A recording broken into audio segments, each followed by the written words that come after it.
Hey everybody, welcome back to Ever Watch This. I'm your host Sante, and this is our double feature recap. Well, first ever, based off of Been the waiting the for this. Red Dawn and the Red Dawn reboot. And today I'm joined on the couch by Eric Hello. and Mike. Hey, So we watched both movies.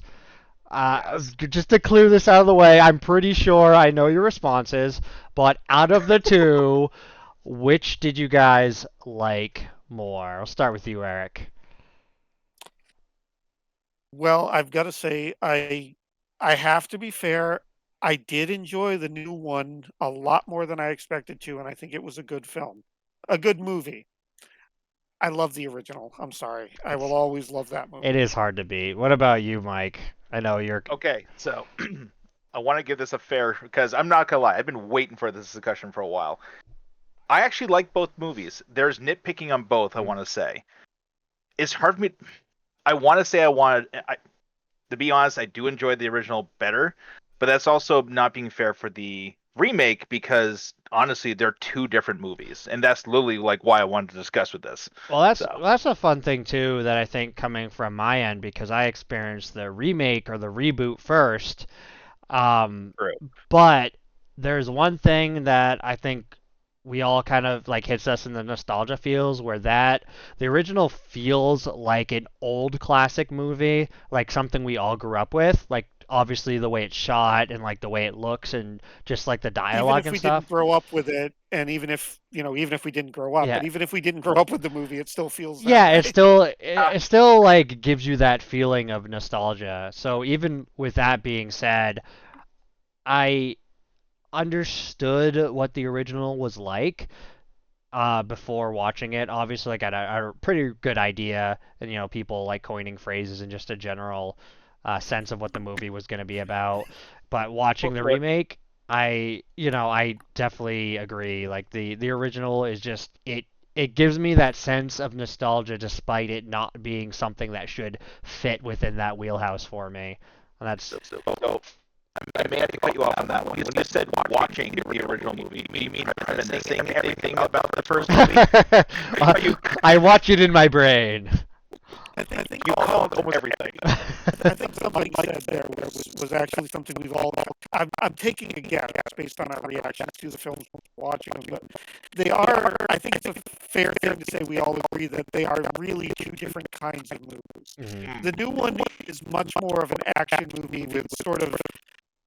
ah, This is going to sound disparaging, but sort of a Hollywood slant on it as Yeah. far as what goes on. It's still darker than everyone led me to believe.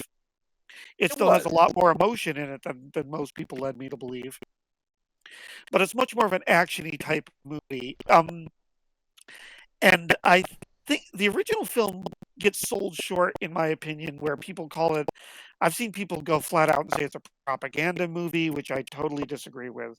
I've seen people say it's just a rah rah patriotic movie, which I kind of disagree with Hmm. because it's an anti-war film, in my opinion. And I agree with I that. think I think my best argument against it being a propaganda raw America movie is the American military in that film sucked. Yeah, Yeah, they no, it, were it's almost nothing. Um, non-existent.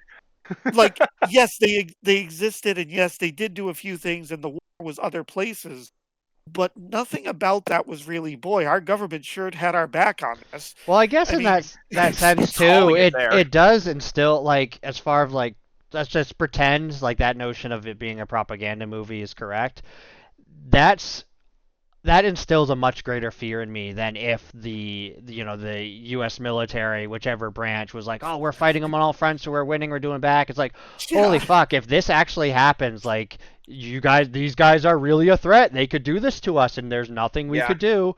You guys would be If it was fucked. really a propaganda movie, Jed and Matt go to McDonald's for a Sunday while the war plays out on Yeah, CNN. the yeah. constantly It's over fucking next week. wearing a Ronald Uh, McDonald fucking red nose throughout the movie. Buy I Big will, Mac. Eat, and also consume Big Mac. and also giving credit to the remake, the fact that the American soldiers are a lot more competent than what they let And on for the original. Because like, hey, look, there's American tanks. Yeah. all jokes They were just aside, background. the only real military presence that you see, I mean, other than a tank in the distance and a helicopter flying over, is is Andy, the pilot, who, yes, it was 5-1 and he got 4, but he got shot down. He's out of his element and everything. Yeah. By the way, can I just add? I loved Andy as a character for that movie. Actually, technically for both movies, but again, two separate movies, and like the dynamic between Andy and the original, where he was just kind of lost in the element and trying to fit in with all these kids and trying to teach these kids how to fight, basically. Andy had some of my favorite moments in the original. He used to be my favorite character for years as a kid. I'm not saying he's not now. I'm just saying that was my favorite character. And in a weird way, he ended up being sort of like the audience surrogate, where they're an outsider in this group. Yeah, I can see that. Which is funny because the main characters were kind of all meant to be audience surrogates. This was aimed at high school kids, let's face it. That's and true. Younger adults. But it's funny. You have a character dropped into this group that doesn't belong, and I just thought it was an interesting dynamic, even though he knows things, is trained in ways, and comes from a point of view that we really don't have for the most part. Well, okay, that Andy was my favorite. Sante, did you have a favorite character that you can think of in the original? One thing I was thinking about, and I hadn't thought about this until just now, but I feel like I know we're talking about the original, but in contrast to the remake, I don't feel like the characters almost had a lot of backstory in the original. Like, I feel like they were characters to some degree, but almost like in a video game, like character selection screen sense of like this is their archetype and like this is who you're playing as, but not really a lot. You could tell the characters had history together, but I feel, and it could have just been the acting, but I feel like a lot of them kind of felt flat in the original. If that, like, very one-dimensional or two-dimensional, if that makes sense to you. There was one character I have to say that was an archetype, and we all nicknamed her Bait. Yeah. Well, the script nicknamed her Bait. Yeah, but... I honestly think she was probably one of the more diverse characters too. She felt more real in that sense. I get where you're coming from. Honestly, I think it's because I've delved into the backstory of the character so much. Like it wasn't a joke when I said that I was actually for a while trying to write a novelization of the original. I went through and figured out all these little things based on throwaway comments that they said. So it's hard for me to say that, having gone into that, depth of investigation into the characters. But I agree with you. I see where you're coming from. They don't give you a lot of the backstory. You almost have to really hunt for it. Yeah. But I don't mind it so much because it wasn't really an exposition movie where, guy comes into a bar and tells you why he came back into town. Not that there's anything wrong with that, but it's a different style of thing. They went for, here's the high school football star who graduated a few years ago. We know who he is. Okay. Here's the young kid who's meek and quiet and everything and doesn't really fit into the group. We know who he is. Okay. And they didn't waste. I don't say waste is an unfair term. They didn't spend a lot of time doing that more than just bang, here you go. Well, in that sense too, and I feel this kind of reflects the video game term, and I don't believe this is what they were going for, but with having the characters be kind of just, I wouldn't say generic stereotypes, but they fit, again, those archetypes. At least cookie cutters. I feel like it's, again, like a video game where it's much easier for you to insert yourself in the movie. Like, oh, I'm the quiet, shy nerd, or I'm the jock, or I'm the bait. Here's our ranger, here's our healer. Yeah, exactly. Yeah. You feel almost like you're kind of in it with the kids versus, watching a movie. And I think how overall the tone of the first one was much more quiet. Like, obviously, not just, noise-wise, but in general, it was like a much more solemn type of film. And I think that was... Solemn and somber, I think, is a good way to describe it. And in a long way to answer your question, it's hard to not just like Swayze's character just because... Oh, God. Because he had a screen presence. Well, he had the amazing adult superpower of relative common sense. So, Hey, not a lot of like, kids have that nowadays. well, dude, so side tangent, but when I was little, watching the fucking Spider-Man cartoons and reading the comics, like they always portrayed Peter Parker as being like one of the few people who actually thought before he did stuff, or in general like thought about things. And like, oh, it's funny, like they treat common sense like a superpower. And then I grew up and like, oh, common sense is a superpower. No one Yes, knows it how in to fact do is the a super. no one knows how to do the common sense. So going back to an older movie, it's like, okay, I kind of see, like, I now understand as a big, strong adult man, like, okay, they're not all going to be big brained. There's a lot of them that are very, very smooth brained. So that, Dante, I've done freaking not community service. Wow, I've done customer service for over 21 years. Yeah, What was the common conviction sense for? is a lot. Yeah, no, I know, right? No, I've done customer service for over 21 years. Yes, common is sense is a practically lost well, art. anyone who's worked in sales in general, I think, could agree with us there. Like, people are just fucking retarded sometimes. Yes, they're Like, dumb, absolutely dumb. but I like how like it fit his character of being the older like team captain type high school jock man of like, all right, I'm taking the leader shoes and I might not fully comprehend the actions and the decisions I'm making, but we have to agree and like A this is how decision it's gonna has to be. be Yeah. made, Yeah. so even if Which it's wrong, someone's gotta. yeah, and I Which again the remake or this we'll just call it the second movie for the sake Sure. of brevity. I think that's fair. I think yes, yes, there. they did a really good job of that as well when they explained it better where somebody who actually has the military experience yeah. and can bring that tactical side of like guerrilla warfare, like this is how things are done and this is how things should be done and this is what we're gonna do, like Okay. don't That's a fucking good argue. point. Speaking of that, just off the cuff, and I know this is a little off topic, but where the second movie actually had a lot more like military experts, had a lot more people actually showing like on ground, like actually knowing what they're doing compared to the first one. Now this is gonna be a different question. Favorite actual soldier character? This could be Jed. This could be Andrew. This also could be Lieutenant Pack, which is actually one of my favorites. He was funny, honestly, because that honestly sounds like most of the Marines I have met in person. How they're in the middle of a gunfight and they're cracking jokes at each other. Yeah, well, So, that's why I don't remember the characters' names, or I definitely don't know the actors' names. But the military group from the second movie, I just yep. thought like, cause I even rewatching, I completely forgot they were in the fucking thing.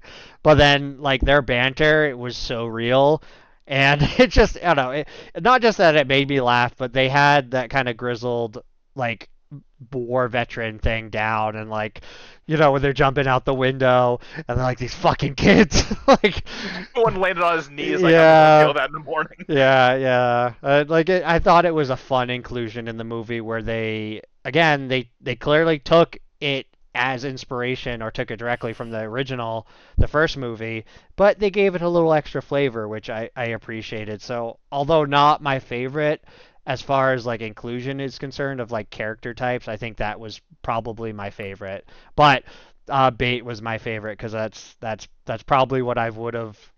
Yeah. That again, obviously kind of had a little bit of a call it moment, but I was like, that would be what I would do if I was playing this character in game or like trying to So, play the characters in For game. those of you who didn't fully pick up on it when we kept repeating it again and again, Bait was the nickname for the character of Tony in the original Yep. film, where Which- in the screenplay she was literally nicknamed Bait.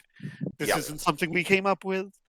What? No. In my Every defense, single- I did call her Bait without actually knowing that was her like Yes. her nickname. Yes. So That's a good point. I remember her Bait name before I remember her real We name. nicknamed her Bait in the Yeah. middle of the movie because No. she was there for the tank. She was there for like the embassy building. She was there for everything, which made me sad on the second movie because there was no Bait. There was no Tony. There was a Tony, but there was not a Bait situation. Right. Yeah. Now that was played by She- Jennifer Grey, of course, and Yes. she think about what her character went through. At some point, her and Erica, Leah Thompson, Mhm. they decided they were going to make a run for it and try to get to their grandparents' house, and something happens to them on the way. We only hear the allusion to it when grandfather mentions it, and I think it was cool that that's all they did. They have that one mention of it clearly. They have a lot of hints of it in the rest of the story based on their reactions, where Erica, Leah Thompson's character, is very traumatized. Mhm. well, Jennifer Grey's character Tony was really protective of her. If you watch the way she behaves throughout Yeah, the whole she like thing, I Yeah. almost thought that was babies a her nice to some touch. degree. Yeah, Yeah, that's those it was. things that I really like where it's much more of a show don't tell, which I don't think Yeah, enough movies do. Like even video games absolutely. nowadays, they handhold you through like, oh, this is the big revelation we're talking about, and this is the character, and this is why it happens. Like, shut up, I got that. I don't need you to fucking baby me. But I do Right. like those little bits of flavor where they throw something out and they just let you kind of insert whatever you want and fit. You are kind of guided to a certain narrative of like what happened to her. Or at least I believe like, oh, this is probably what happened and why she's still alive, but she's so fucked Right. up. But it also gives you enough information like, okay, I see why she's so gun ho about wanting revenge because you think, especially nowadays, about like a girl in that situation, she's probably just going to, run, hide, or cower, like generally be like, please don't hurt me type of situation. But you can Right. tell, like at some, that switch has been flipped, where she's like, nah, I fucking, I want blood. Oh, It's a good concept for a lot of movies too, because not a lot of movies can actually do like you don't have to be spoon fed this information, but be able Yeah. to carry that Yeah, yeah, information for well, your it's a audience. matter of having respect for the people watching it, or just thinking Yeah, for the like, audience, yeah. yeah, it's yeah, it's like they don't need to be the brightest, and maybe everyone won't get it. Like, it's fine. It's like almost having an Easter egg or a cameo. It's like it's there for the people who recognize it. Some people might take a couple watches to get it, but it's being babied like that or being spoon fed that information, I can't stand it because one, it kills the plot and momentum, but two, it's almost like disrespectful in a sense. Like, no, I can put fucking one and one together. Like, I get it. yeah. It's two. You're showing me the number two. You don't need to show me the one and the one and the plus side. It's So like let Jesus. me let me ask another question. This is a very nerdy question, but we are gun nerds. Let's be honest. Yes, We yes. are all gun nerds. So one of the things that was debated for a long time about the original film, and I'm doing another original film question, forgive me, is William Smith's character of Stredlenkov. He's the Stredlenko, the Spetsnaz soldier who they call in the special forces guy to hunt them down. Yep. He famously is carrying a Yadimatic Yep. submachine gun. For Such a those of weird you who gun. just tuned out, we don't care. no, This is no, for for us, those, not you. no, all jokes aside, like it's a very odd gun. They didn't make a lot of them. They didn't sell well. But at the time this movie came out, it was thought to be the next big thing. They were Mhm. expecting commercial, military, and even police sales. Well, the, I found out in the screenplay, the original screenplay, and I totally missed this the first time I read it. It literally calls out a Yachty submachine gun as the guy's weapon. So it was specifically supposed to be that. Yep. For a long time, fans said they thought it might have been meant to be this other gun you couldn't get. For The those of you who rack. want to know, the Rack Yeah. PM63, Mhm. yes, the Polish, oh my God, what were you thinking gun? But but that being said, so now that we know that they intended for him to have this, yeah, maybe he picked it up in Finland during the Soviet invasion of Finland, or maybe he stole it from a gun shop in the U.S. during the invasion of the U.S. But um, that aside, gun nerd question: what would you prefer he had had instead of that? Like, would you want All him to right. use a Stechkin APS, the fully auto pistol? Would you want him to see a VZ61 Scorpion, which would be about the same size and nowhere near the power? Would you want to see him with an AKS 74U, which existed at the time this film was made? Of For both of you guys, wade into this, and I'll give you my answer later, which isn't. So, what do you think? Yeah, Sansa, you first on this one, because I had a couple ideas about this. Like, Honestly, and those aren't the only options. You could, if you want to yeah. say he should have a 44 Magnum because he's a Dirty Harry fan, okay, you're wrong. But Honestly, would you? I kind of just wanted to see him with a grease gun, like an M3. Like, Yeah, I mean, I can I see that. I just feel it was befitting, and I would want to see the gun. Like, I would want to see him use it more, and I'd want to see it just Yeah, fuck up halfway through the movie, and him be like fucking cheap bike parts or something like that. Like, just some little nod. But that's almost what I feel. It's I don't want to say it's not cliche because it is kind of a standard submachine gun, but I think it's niche enough where it would be like, okay, that's a cool choice, but I But also feel it would have been really No. realistic. even for a Sante, Soviet Spetsnaz commander, though, no, you'd want him no. to have an M3. Yeah. So, Okay. Sante, I actually have to piggyback on you because I mean, this was a big thing in the '80s where like they would promote like, oh, this is the big bad guy, or this is like the anti-hero. This is the person that is clearly going to be like in the in the protagonist way. Every time I think of bad guys in the '80s, picking back to this, it's not even a Soviet weapon. I can imagine him. I can Yeah. imagine him carrying around a fucking Mac-10 because they're blocks of shit in the first place, but every bad guy has a Mac-10 just spraying it against the Yeah, wall. he would have to have like a fucking like a cigar and an Italian accent or something though. No, Just seriously, no. I'm actually being honest. I can honestly see a Spetsnaz soldier invading America, going to a pawn shop, going, "I've seen this in the movies," and then carrying it with them the whole movie. Yeah. Well, see, that's my thing about the M3. It would be more of a like I just like this gun and it's mine. It Like, is a really pretty gun and that's for what it is. You took it from some National Guard oh yeah. R3. Well, Yes, yeah. well, 'cause that's another thing for like, and we'll get into this later.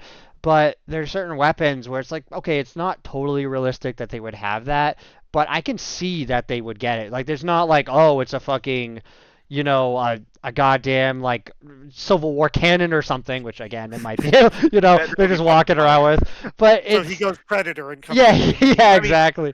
To be Like, fair for the movie too, I guarantee the reason why they chose the Yachty-Matic is because they wanted to make it very famous. Hell, there was, if anything, I know Eric knows this. There is another famous movie that the Yachty-Matic actually comes into play, which was, if I remember correctly, Cobra, right? You're the disease. I'm the cure. Yep. Right. Cobra. Yep.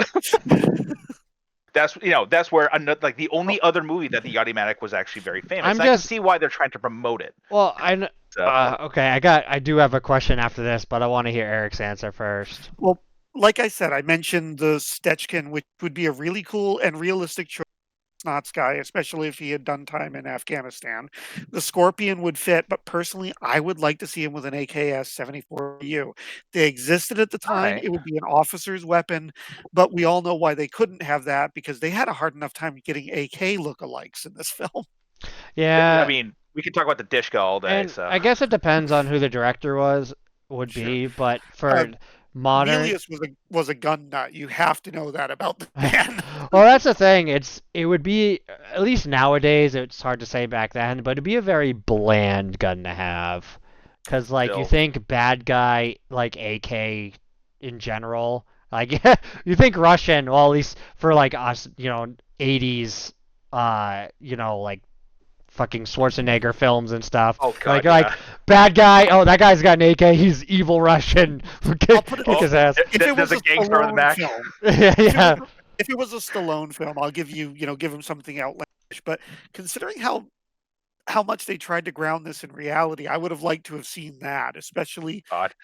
Well, like I also kept saying, well, I was saying while we were watching this, I wish we would have seen Jed with an SVD Dragunov at some point. Yeah. Early That on, makes we sense, see him yeah. with a sniper rifle, well, a scoped hunting rifle.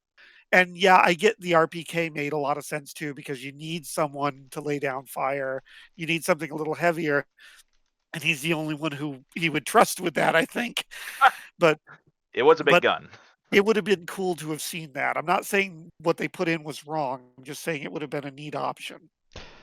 And The Dreamers, basically, is one of the situations where if we could have, they should have. oh, So to kind of add to that, what and I'll start this, but what gun do you guys think he absolutely shouldn't have had? Like, what would you have fucking hated to have him see?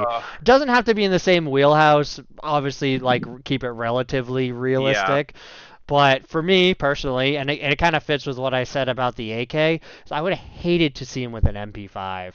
Just because I Yeah. don't feel it would be very fitting. They It came wouldn't out. be fitting. It wouldn't be realistic, and it would just be jarring. It'd just be No, kind of you're like, right. yeah, it would just be like, why? Like, it's just, you would think that it's just a gun they put in there just because whatever, without like actually thinking about like a rhyme or reason. But it's also like a atypical bad guy Russian, fucking 1980s gun thing shooting. It's like bringing back Die Hard, having the freaking Yeah, machine yeah. gun.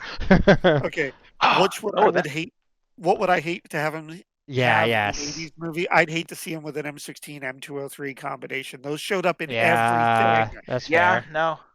It's like it's okay in certain movies, but like okay, Invasion USA, it shows up in Predator, it shows up in Scarface, for crying out loud. Don't do that, please. You know what? You're right. But that because is the good guy weapon, though. That is No, that no, is the cliche good guy weapon.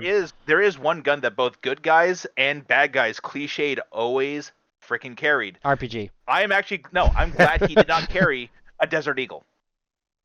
Good point. Yeah, everyone, I'm saying every good guy and bad guy carried a Desert Eagle. You know, I actually thought that that's something that would have shown up in the film. I'm Kind of glad it didn't. I would have actually liked glad it if they at least had it in the first one, even if it was just kind of like a nod, or like somebody picks one up like this thing's fucking cool, and then It was the 80s. like thing. runs Or out the of cold movie. dead hand scene. where Yeah, it's yeah. the dead guy at the beginning. Yeah. Okay. That It's like, did they invade Florida now? What the hell? I wouldn't have minded it, but I agree. Like if he had it, I don't know. I wouldn't have been.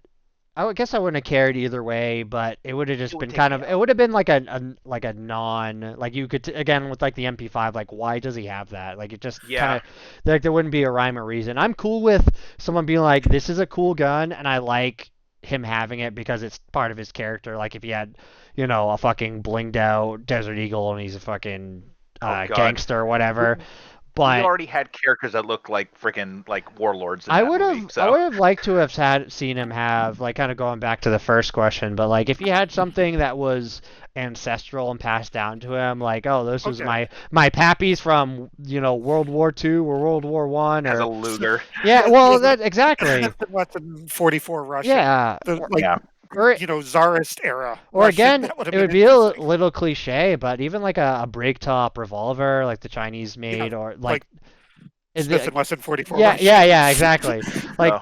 fucking, I mean, on that same note, like if he had a Python, like fuck that, like just stop it. Yeah, like the Dirty Harry gun. Yeah. Although if he had, Wearing pastels and snorting cocaine the whole yeah, if he had a right. single action revolver though, that would be kind of fun, just because it would be like Freeze, Calumet Vice. like Now- it would almost be like a like I'm doing this in mockery, but also I think I'm a cool guy. Like So funny enough, okay, so we're actually going on this topic in the first place. We're actually talking about how we had firearms in the first movie that actually almost either if they had it, they would take us out. They're technically, I'm not gonna lie, in both movies there were specific weaponry that kind of took me out of it, and I have to give props to the first movie when it came to like the prop designer, the person that made all the tanks, tried to design the weaponry because they couldn't get it. He did a phenomenal job. Yeah. But both movies had a weapon that took me out. And funny enough, if you're thinking about the second movie, Eric, I know what you're thinking. I know you're thinking minigun at the end. Yeah. That is not the weapon that took me out of it. Actually, it's not the one that took me out of it either. Yeah, it's the freaking Tech 9. Took me out of the second movie when he was doing the testing, and you hear it clicking like, what is he adjusting? However, the first movie, I know they tried. They tried so hard, but that Dishka, the Dishka took me out. See, in the new movie, the Tech 9 didn't take me out that bad. Yes, it had a moment that irritates me, but Ugh. it actually made sense that that's something they could likely just get right Yeah. off the bat. They didn't have to kill anyone to get it. It was the adjusting that got me out. I was like, what is he playing with? There's Yeah, nothing. because I mean, I think For I me, could the throw in M249 is what threw me out of the second one. Really? Yeah. any reason in particular. Where are the American troops they got it from? They should have been using almost exclusively Well, civilians or stuff from the North Korean yeah, army. I know. I don't remember if they rated it, but he gets handed to him like in a slightly earlier scene by Yeah. I don't remember his Josh Peck's character. I would be willing to assume, and granted, this is like me leading it, but it was simply something they took from someone else. Like if somebody had this, like a gun shop, or someone made that, like modified it or whatever, and like it was like a collector's gun, is Yeah. the only It's thing. just- that's too jarring for me. I'm not saying it couldn't happen. I'm saying that it it's one of those moments where you have to accept it, and that's what I had to do. I get that. And I, like if it was an RPK or an RPD or something like that, cool. It came from that dead body right over there. Okay, Yeah, yep, yeah. we're Yeah. moving on. Kind of like how the first movie had both FALs, I- they had M16s, they also had the AKs, but I- they were all common there. I do feel like maybe in that kind of same light, maybe it was more meant to be symbolic, especially because you think about what his character's doing in the scene, like it really shows up in, and then, him kind of standing proud with it. Like, this is give him the American gun to do an American moment, and don't give him like a fucking bad guy Russian gun. Like, you gotta kind of like build that hoorah. I hear Lily- you, but like the resistance image in the first one was much more powerful because it was the image of partisan groups in all of modern history. A guy holding an AK. No, but I can see your point though, Sante, when saying give him the good guy gun, because honestly, like you were saying this beforehand, you see a guy with an AK, has to be a bad guy. You see someone with a Mac 10, has to be a bad guy. You see a Uzi, must be a gangster. You see a Thompson, unless it's a stick mag, looks like a gangster. Yeah. Well, that's another thing I really liked about the remake is they use demo a lot, or maybe not a lot, but a decent amount. But they actually show him like learning and how he got that information. It was another thing. I guess in that same light, it could have been from a cutscene or whatever. And I do agree with you to some degree. Like I feel like they almost shoehorned that the 249 in there a little bit more. Yeah. But I feel like it's one of those things like they just kind of throw in there without having to spoon feed it. Although something like the demo when the guy's like, I don't remember any of the fucking characters' names, but when the kid's practicing with like the plastiques and the remote deck, Oh yeah. and you're like, you actually see him learning from a book, and like, oh, that's really cool that they put that in there because it's not. I like that detail a lot too. If they had left that out, which they could have, because again, you don't need to see the characters like taking a dump to be like, okay, that guy's pooping, like they actually eat. Like But in that vein, I mean, to be fair, we pretty much consider that these guys are in high school, so they probably know how to go to the bathroom. But they probably wow. don't know how to blow someone Wow. out. Yeah, maybe. Joke's on maybe. you. I haven't pooped in years. Yeah. Now, one of the things that the original took a lot of flack for is how do these kids know how to do that? And I agree, there should have been at least something in the montage of them getting used to doing or learning or even reading a manual or Yeah. something. But one of the things that's always irritated me on critique of the original is people in the same breath will talk about this being a redneck fantasy because these guys who want to go out and fight a war and love shooting guns suddenly miraculously know how to go out and fight a war and shoot guns. Well, that's the funny thing. In the original, Matt and Jed are outdoorsmen. Yeah. And they know how to shoot, and they know how to camp, and we can extrapolate that maybe they know a little bit about military stuff. They're not closet militia, but maybe they know a little of this stuff. So in the same breath that someone says these people who know this kind of thing suddenly know how to do this kind of thing, yeah, because they're that kind of people who know how to do this kind of thing. Yeah. Well, I mean, piggybacking on that though, to be honest, like in the first movie, they actually showed that they knew nothing. Like even Jed and Matt were also very, very unkeen to that. It's the scene where they're at the hike stop where you see the Soviet soldiers like trying to read what's on the mantle.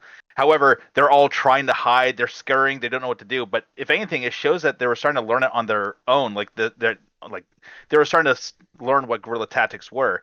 And to be honest, they kind of showed a little bit of a training montage, but they almost completely missed it. Is when Andy started showing them maps and like how things work, like what directions to go. In the screenplay, there's actually a scene in the original screenplay by Kevin Reynolds. There's actually a scene where one of the kids is taking apart an AK, and somebody else, I can't remember which character it was, and somebody else says to him, how do you know how to do that? He says, I don't. I'm figuring it out. Yeah. And to be fair, field stripping an AK, you could actually figure it out yourself if you're willing to try. Especially if you have basic gun knowledge. Like if you're like, I roughly know how a gun works. Like, okay, right. I mean, fuck, dude. Like that's how I learned. As I recall, at that point had a reason to want to learn. He was motivated. But I can't remember if it was definitely his character, but that scene. That is something that I have to give the new film credit for. They did do a good job of establishing that and giving a character in it who would know these things. Yeah. Like having Andy from the start of the film compared to I like near wish the middle of it. I wish Jed in the new one, and this is a minor critique. This is a preference, not a critique. I wish that Jed in the new film was actually Special Forces, not Green Beret, because Special Forces are trained to train indigenous forces. Marines may or may not have that skill. But it would have been a nice touch if, yeah, he was in the Green Berets and he was learning this, because that's part of what they're taught to do, to go in and set up Yeah. insurgencies.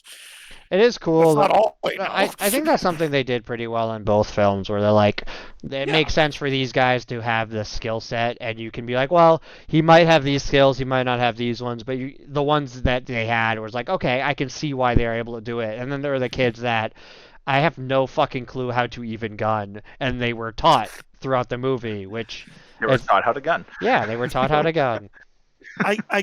I've got another question I'd like to ask you guys, and this one's a little bit more on the dicey side, so feel free to go. That's all we're going to say about that one. In the original, the character of Erica, who is played by Leah Thompson, as I said, who it's pretty clear that, as her grandfather said, they tried having their way with them, Soviet soldiers. Mm-hmm. And she's pretty messed up after that. She ends up developing a, let's call it what it is, schoolgirl crush on the character of Andy, the older father figure guy. That took a lot of flack, and still does to this day. And I understand where people are coming from as far as, that's kind of uncomfortable. To the point that there is a scene that was cut out. It's in the trailer, the remains of the scene, that it's a love scene between her character and him. And she says in the thing, I don't want to die before I've even had the chance to live. Now, that being cut out changes the feeling of the movie. It looks more like she's got a crush on him. She likes him. And he's jokes around with her, but it doesn't look like anything toward happen. Do you think... How do you feel about that whole part of the movie? Not the deleted scene where something did happen, but as it was portrayed in the movie. Does that bother you? Does that not bother you? Do you think it was played well? Do you think it was played cheap? Do you think it was believable? I'd like to hear first on this. No, I'd like to hear, because you've been in a relationship. You haven't really experienced different relationships, so you've experienced one relationship for a long time. So I'd like to hear your take before I add to it. Okay. To be honest, I want to make a joke about Leah Thompson's character, because the character that she played in this movie. Let's establish too, Eric. Do you know she either sleeps with a father figure or tries to sleep with her son? No. Do you know the ages of each of these characters, or a rough idea? It is a huge dynamic. If anything. No, I mean specific numbers. Do you have any idea, Eric? I don't know the exact ages.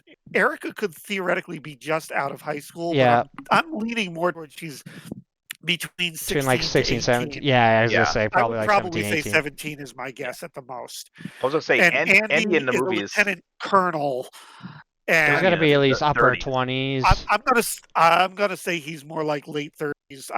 I would put him at 38 to 40 would be realistic. Do you know how old the character is, or how old the person who played him is in the movie? No, I don't offhand. Powers Booth, I don't know at that point. I know he was acting for quite a while. To be honest, I think he was supposed to be portraying an older person, because even with the football scene, he talked about how bad his knees are still. Yeah, well, let's face it, fucking old back then. It's all right, you're 30, you're ready to die. Put him in the ground. I mean, even at 30, be fair, old in this movie. Yeah, that's true. I'm sorry to interrupt though, but I was just curious if we could establish it for the audience. But let's say middle 30s, and then she was at best probably 17 to 18. Anyways, continue, Mike. Yeah, dude. If anything, I never even knew about that whole deleted scene, because I never actually seen the original trailer for that. I'm actually personally kind of glad they left that out, because it would have changed a completely different dynamic. I love the fact that it seemed like Erica was being the lovesick puppy, where Andy was actually trying to joke around, stuff like that. I did see, I actually pointed this out, saying that if this went any further, it'd be almost a creepy vibe, because there's such a huge age gap. However, it's not as uncommon nowadays, or we're just seeing actresses and actors being in these relationships growing up. I mean, who can't remember I think one Playboy Playmate like marrying some guy that was like 50 years older Oh, than that was she for was. love. That was Yeah. totally for No, it love. was clearly for love. Yeah, clearly for love. But Um, no, I think in the first movie pardon they for 1 played it. second. Yeah. Powers Booth was born in 48, so he would have been 35 at the time of Oh, filming. so I Oh, called God. it. So Yeah. I'm right Yeah, right you on did. the nose. Again, Right on, Sante, man. calling something out the first fucking movie. But no, to answer your question, Sante, like I think they did it fairly well, but there was a line where I think I even mentioned too that it started getting to like if this goes any further, it gets creepy. But Yeah. yeah, you're right. I So And Lee Thompson was 22 at the time of filming, and I still think she was probably supposed to be playing a teenager. she was yeah. definitely But portraying someone younger. I have no evidence of that. That's just the way I How, took it. how Well, many 90210 character actors are now playing like 16-year-old she people and they're like definitely in their mid 20s? she definitely seemed wanted to be one of the more like, well, girls are more emotionally mature, so I guess it wouldn't have Yeah. really mattered. But for me I would personally, argue that point, but Yeah. yeah, well, like there's some part, yeah. Um, for me personally, and being like in and out of a decent amount of relationships, I think when I was younger it would have made less sense to me. But being older and seeing how people actually are, even nowadays, where girls tend to go for older guys who have more experience because they like somebody who can protect them. Like that's a big I hate when turn you're on. right. But also being able to like take care of them and like typically, especially back then, girls look for guys similar to their dads in the sense the that father figure. they feel like I will be safe with this man. So I think it is totally believable, and I would even go a step further where I can't say I'm glad or not glad, but if they had put in that scene where they had even like alluded to, hey, they did something, like under that context of what you said, Eric, of like, oh, I don't want to die without getting like experiencing something, I think that would be totally believable. And I don't really find it I mean, if she was younger, obviously, but even if she Yeah. was, I could still see that happening because, like, hey, this is life or death, and I want to experience life while I'm here. Mm. All right, I That can was see kind of that. my take on it. And like, let me run a concept past you that I've thought up over the years. Like, first of all, she does see him as a father figure in my opinion. I Yeah. totally agree with that. But I always wondered, there's something weird in the background about the character of Erica and the character of Tony. Yep. We Yeah. don't know what their life situation is. Forgive me. Why did they go to stay with their grandfather during the middle of a Soviet invasion? Did something happen to her parents Mhm. theoretically, or was she even like were bet her they, parents not around, or was it maybe it's a situation where Yeah. she didn't even have Well, the father figure in her Well, life? actually, yeah. Sorry to interrupt, but that's what I was gonna say. Is like maybe Daddy went to get milk and cigarettes, and he never came it's a back, daddy issue. Got or it. maybe she was raised by her grandparents, like originally, But and that's in my opinion, I don't think it was played badly in the film. Like, I mean, what you see her doing, she's flirting with him and everything, and sort of toying around. And yeah, he kind of flirts back, but not. he's very respectful about it. It's Yeah, kind of a clean way. Yeah. that's You know?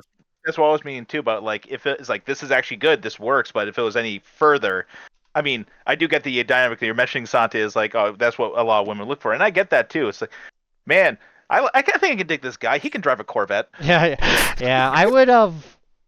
I think if they focused too much on it, it would have been annoying. Although, again, I would understand it. I think how much they included was fine. I kind of do wish they included a bit more just to give that dynamic Okay. between them a little bit more flavor. But I feel if it went a swing in either direction, it would have been fine. And again, it makes her feel like more of a character where like, hey, this guy is showing he's capable of protecting me, and I feel safe around him, which I think is huge. Now, there is another character that was like that, but it wasn't with Erica and Andy. It's actually with Tony and Jed near the Yeah, end with the Yep. helicopter scene. There To was be a honest, scene. I there was a appreciate scene that one written better. in. There was a scene written in that was supposed to be a romantic scene between the two of them that happened not long before that. And the story goes that part of the reason why Patrick Swayze and Jennifer Grey didn't get along on set, and I this is the story. I don't know if it's true. Was that he said no? This doesn't work. It messes with this. It messes up too much of the story. It changes the focus. We need to write it out. So her big scene was effectively written out because he didn't like it, and they went in that direction. They took it out, and that whole subplot is basically almost completely gone. To be And honest, it's she actually good that was it's a out. little annoyed. I kind of like that one was taken out. For one thing, the character, the way they portrayed Jed, I don't see him as someone who is going to let something like that build up between him and someone he's in charge of. Yeah. Like earlier on, he even says the line of, I can't afford him, when he says, aren't you getting a little too lean on emotions? Matt says to him, and Jed says, can't afford him. So I think that's a pretty good example of like he would be holding himself back because he has to as the group leader. So technically, Jed in both movies has a great dynamic, but it's not with any kind of love interest. It's with his brother Matt, and they're completely Yeah. two different types of relationships, which I kind of dig both of them. Yeah, I So- feel like he takes his like leader role seriously, and I in mean, both films. yeah, Yeah. he's like, all right, I'm fucking Papa Bear, like I'm the babysitter, like you guys, like just no bullshit, none of this fucking around. No.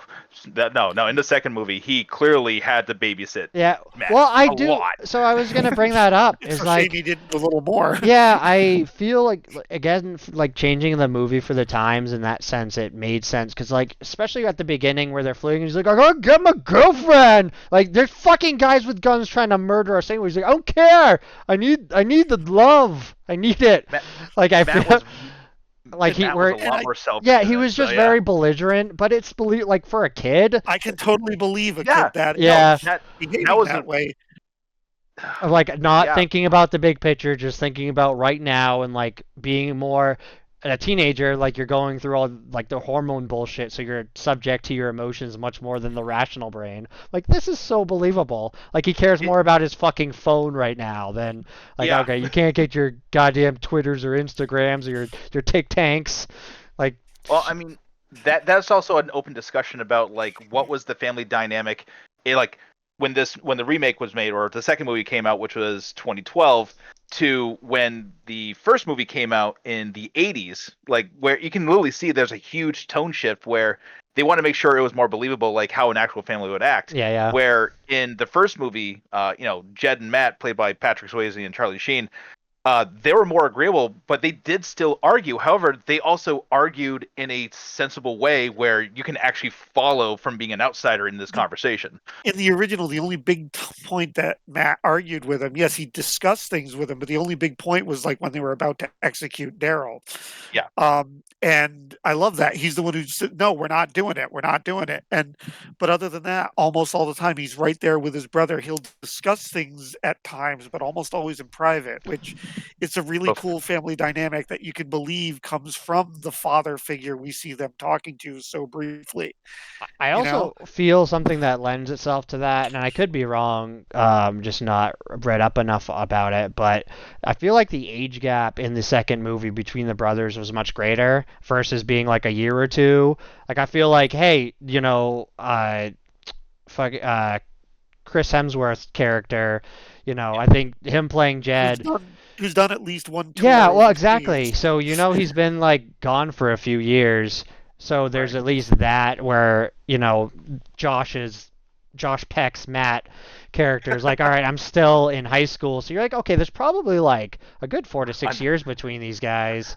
I'm the pompous teenage quarterback. And where the older brother actually almost has to take that father role of like, you're being a stupid fucking kid, like get in the car, no TV, no Lunchables for you, sir. No Lunchables. Like put down the Kool-Aid. And that might not have been intended, but I do feel that definitely again is being a little bit more realistic. Like, all right, like there's a bigger age gap, so they don't see eye to eye, and they butt head, especially with the experiences of the characters. Like I've seen people do a McShooty before. Like we can't just go on a fucking fun little ice cream date with your girlfriend while Korea Russians are coming to blow my house down or whatever.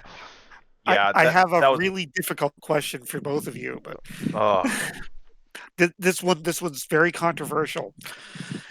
In the first movie where they execute Technical Sergeant Steven-Goski, the Soviet captive, was this wrong? Even though it was a violation of the Geneva Convention, could you do it? I don't know what you're talking about. I don't think that happened, Eric. I didn't see nothing. Oh god, that the whole line of "never heard of them." Jesus. I love that. Oh. I've never heard of it. Okay, wait, hold on. I want to go on the scene actually for a second because I want to compare it. Like personally, that was the one scene that I took away on both movies. Where Sante, I gotta give you a leg up on this one. I think the second movie did it better, where they actually had Daryl with the tracker and everything like that, where it actually made a lot more sense. And instead of having an execution, the fact that he went self-sacrifice, handed him like he asked for the saw and just stayed back.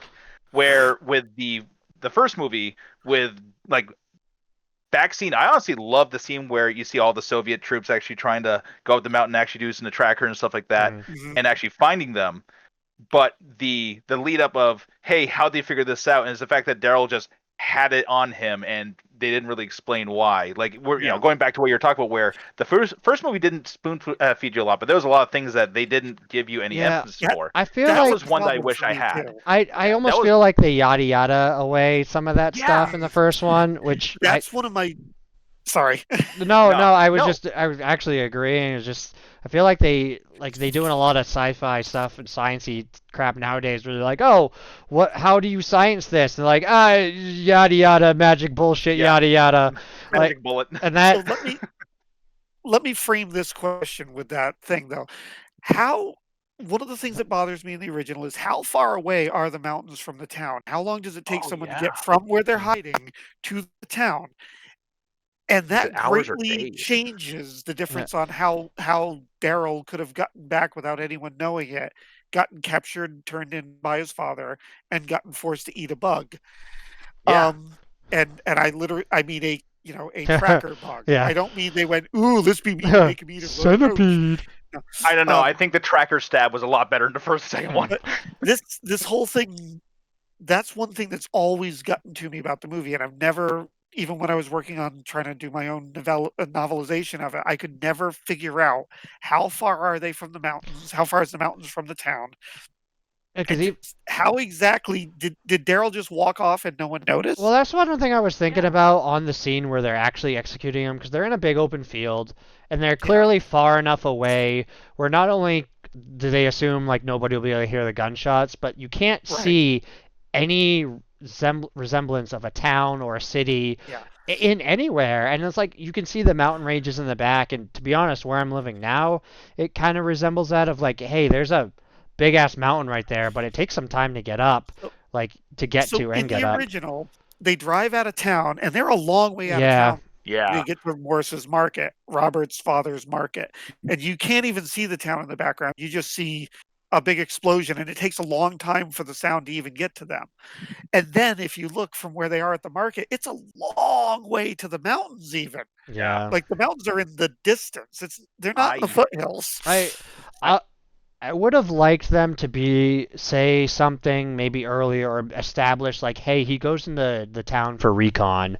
Like something that would because that's one of the things, like where did he have time to do that? And I thought about that when looking back on the movie, but I kind of assumed like maybe I missed something, or it's one of those things where I can kind of suspend my belief a little bit, but at the same time, very much what you said of if he's gone more than like half an hour, like where the fuck is he, and we should be worried about him. Right. Well, like the best I ever came up with was that it takes more than a day to get back into town, and that for some reason I had it in my mind. I had to add into the story that the characters do kind of wander off a little bit now and then because they're not really a cohesive, disciplined group. And the best evidence of that I could find, and it's really, really skinny and thin, like it doesn't even work, is Erica just wandering around and finding Andy when he's shot down. I mean, you don't see anyone else around her, but even that is awfully thin. It's almost like she's on patrol. Looking around or on patrol on guard duty. Exactly, Mike. But like that's one of the major plot holes that's always bugged me in the movie, and it's the only one I kind of have to hand wave but it takes me out of the narrative, just like certain other things can in movies. And Yeah, I'm Alright. glad they didn't lead up to it because obviously if they give it away, like it ruins the whole it would have surprise been of the too twist. obvious. Yeah. But Now, I would have, like I said, I would have liked if they established something because to very much the same boat as you, where I just could not see it practically happening. It would actually have made more sense in the second one, where they literally go into town separately. They're close enough. They all know the way, Right. and they have And vehicle they break transport. apart in town. Yeah, They're yeah. not all together. So, I- oh, go go ahead. ahead. No. That was kind of finished my thought. It was like I would have almost rather seen that in the second one, but I do like how they were like, oh, here, fucking lead me to camp. I now have to I have to now reverse back. No, Eric, I actually have to answer your question about what I think about the first scene. Oh, I'm sorry. They're actually because honestly, a lot of stuff we're talking about actually helps me with that because there's another character that came up with it, and this actually helps me explain like the derivative between two movies. To be honest, that execution scene actually bothered me. However, it bothered me in the way that the movie was actually supposed to do. Yeah, Because who here remembers? Yeah, who here is the one that actually remembers that did the execution? I know it was Jed doing the soldier, which, of course, Robert. yeah. However, at the same time, they're all hesitant when it comes to Daryl. Yeah, they all could have left that soldier behind. Now, granted, you could have had information, but if anything, they're also trying to point out, or at least what I think they're trying to point in this movie is how cold and how jaded all the kids in the first movie actually became after this. Same thing with Robert. Robert took a complete demented turn ever since the first 20 minutes of the after of the he first finds movie? out about his father's death. Yeah. He's marking check marks on the freaking AK he picked up. Some people could say it's because he drank the blood of the deer. I think he's mad about his parents. He's got a parasite. I think like the parents dying and everything. Yeah. But at the same time, like the whole like dynamic between Robert and Daryl, where like they were buddy, and then that scene came up where they're all talking about like what we gotta do with Daryl. He just nonchalantly walks up, blasts him with the AK, and just like slowly drops the rifle as he just lets Daryl drag down. Yeah, and it shows like exactly on what you're saying. When they're all sitting around finding out that their families were executed, you watch that scene and you see Robert sitting there crying too. Mm-hmm. Yeah, look who comforts him. Yeah. Daryl's the one who's comforting him. The one with still apparent alive. Executes later. Yeah.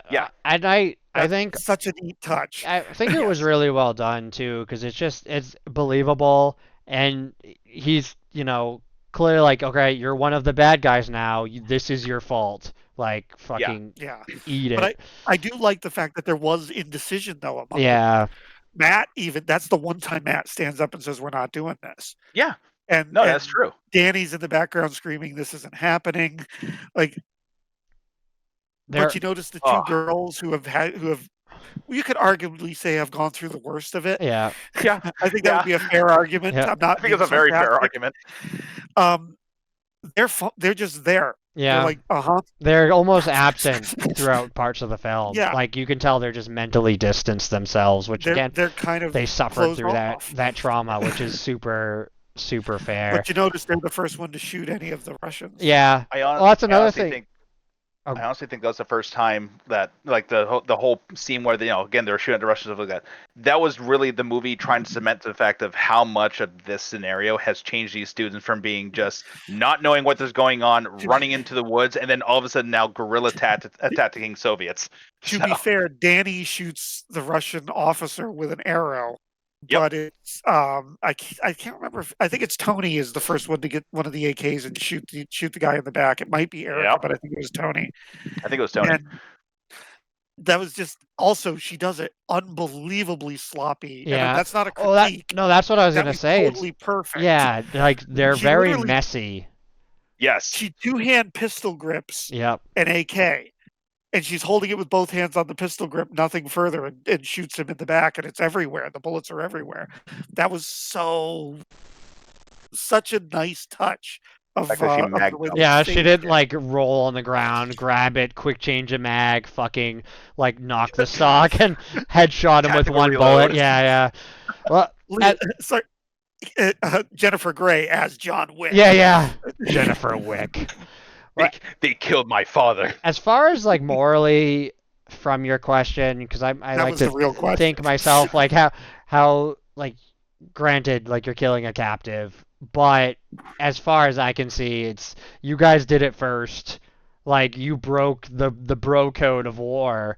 Like you fucking breaking into the school, killing all the kids, but like killing all these prisoners, like executing all these people. Like to me, it's fair as far as So like as a segue into a future movie, what you're saying is they drew first blood. Oh god yeah. dang. Oh god dang. No, but I You have to had to give go for the credit. quote. And here's the thing: I had to give credit to the second movie too, because there was no like heavy, darkened turn in the second movie. Like even when they're in when they're in the mines hiding out and stuff like that, they're still happy, plucky, go lucky. Yeah, And it's the fact that they're still joking around. Like to be honest, I loved Robert and Daryl's dynamic in the second movie. yeah, it I was love the very fact that they were still tongue-in-cheek. like, even with everything going on, they were still best friends to the end. Even with like the whole like got stabbed with a tracker, and even he didn't know. Which is, Yeah. to be honest, that was more believable Well, than what the first movie did. I like that too, where like you're like, oh, like they almost split the audience, I think, with that because like, oh, he betrayed them. It's like, well, kind of in a roundabout way.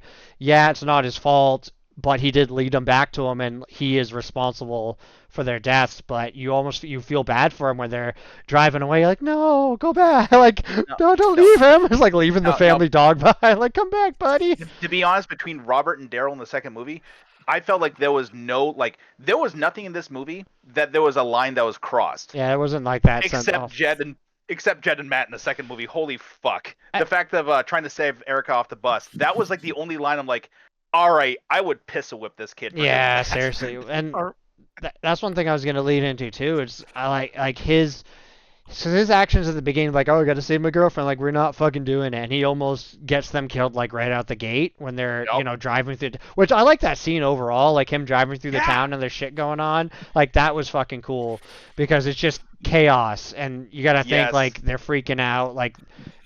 Anyways, how that played into the movie later, where he sees her go on the bus, like I gotta rescue my girl, and it because of that Ruined he's the not mission. there where he needs to be, and his friends die, and how that kind of like drives a wedge between the brothers. I'm like, that's cool because it shows like in character like this is what he's gonna do, and then it shows the repercussions of his actions.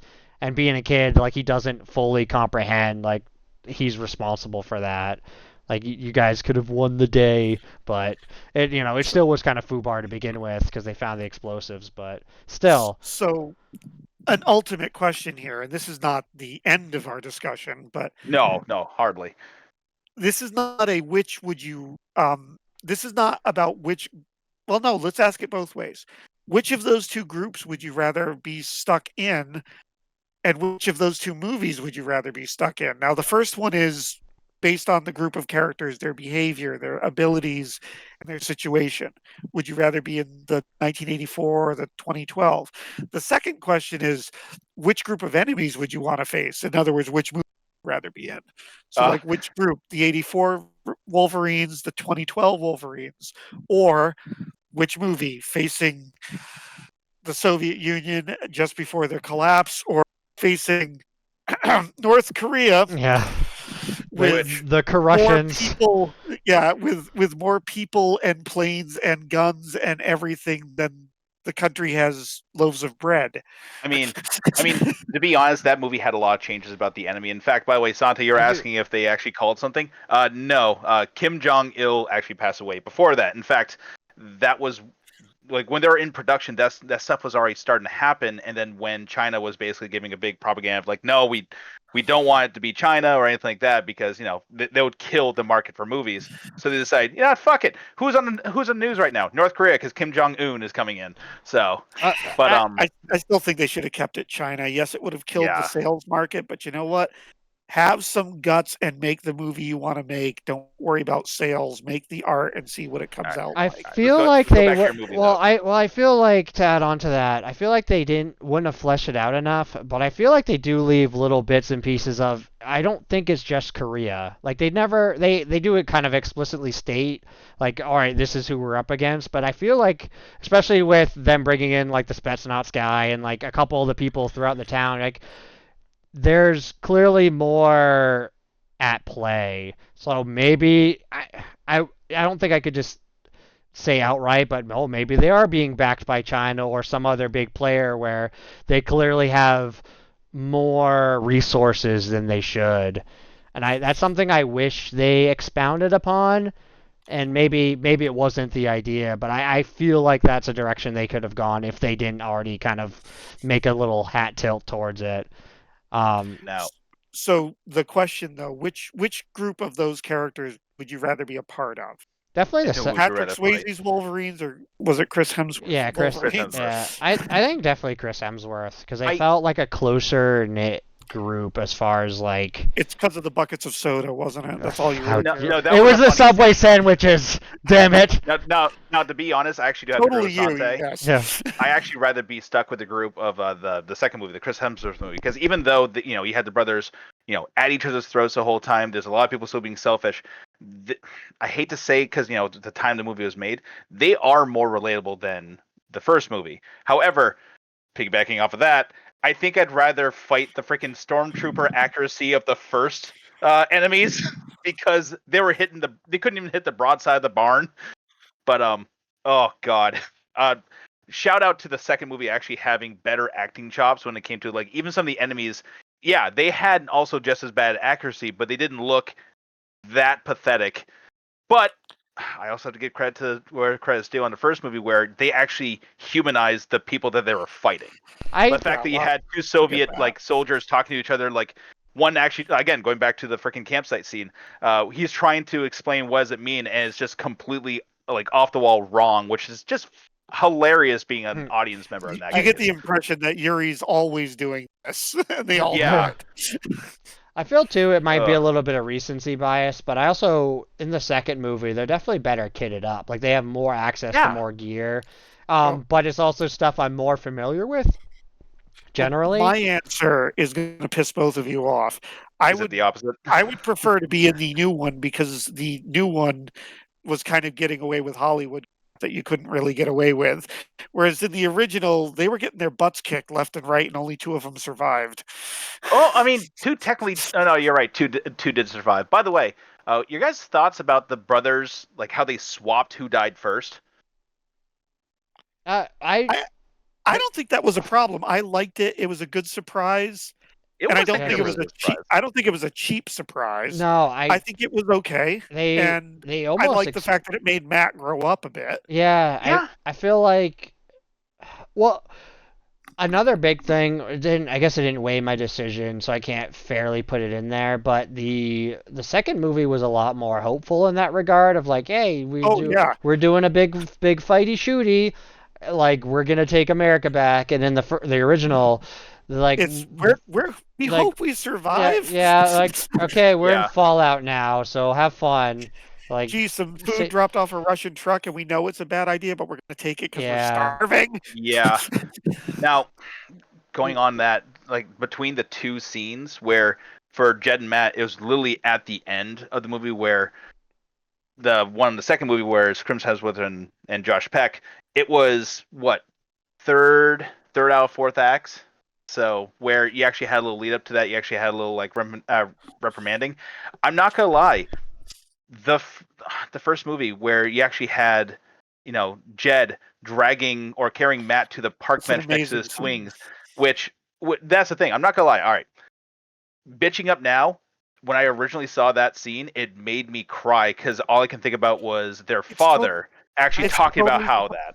Yeah, I think they very much both instill different emotions too in the audience. Yes. And like I do agree, like there is a very clear lead up to that in the original where you know where this is going, like they know they're not, going to die. Yeah. They're practically Yeah. saying it. and I liked bits and pieces of it, like them getting kind of like waved on by the big bag. I like, okay, like we're fucking fighting kids, like just go, like you're clearly not gonna make it anyways. But it's hard because they're so hard to compare. I do absolutely love how they did it in the second one, where they give you a little bit of a hey, we now know, that we know as an audience know that the bad guys are like, hey, we might know where these guys are headed or what they're doing or where they're at. Like they show you pull him out the device and like okay, he just fucking tagged that guy. But even seeing that in like the scene directly before it, Oh, I when I first saw that in theaters, I was shocked because it's fucking yeah. it's so real to me of like it takes nothing and completely It was changes like the whole fucking movie from that, the last 10 minutes or so. Like holy fuck, like did that it just was happen? instant. And Yeah, it was even instant. even Oh, looking at it, you're like is he no, he's fine, right? Like he just got a little nope, winged and like not moving. that's where his brain used to live. Um Oh, and I think Well, both like scenes were very well done for two completely different reasons. I like agree. um all the things that people criticize the original for decades, and again, I've been a fan since it came out, and I've heard these criticisms forever. I watch old clips of critics attacking the first movie, and it's always, oh, this is Hollywood. Oh, kids couldn't do this. This is a stupid action movie. Those comments over and over.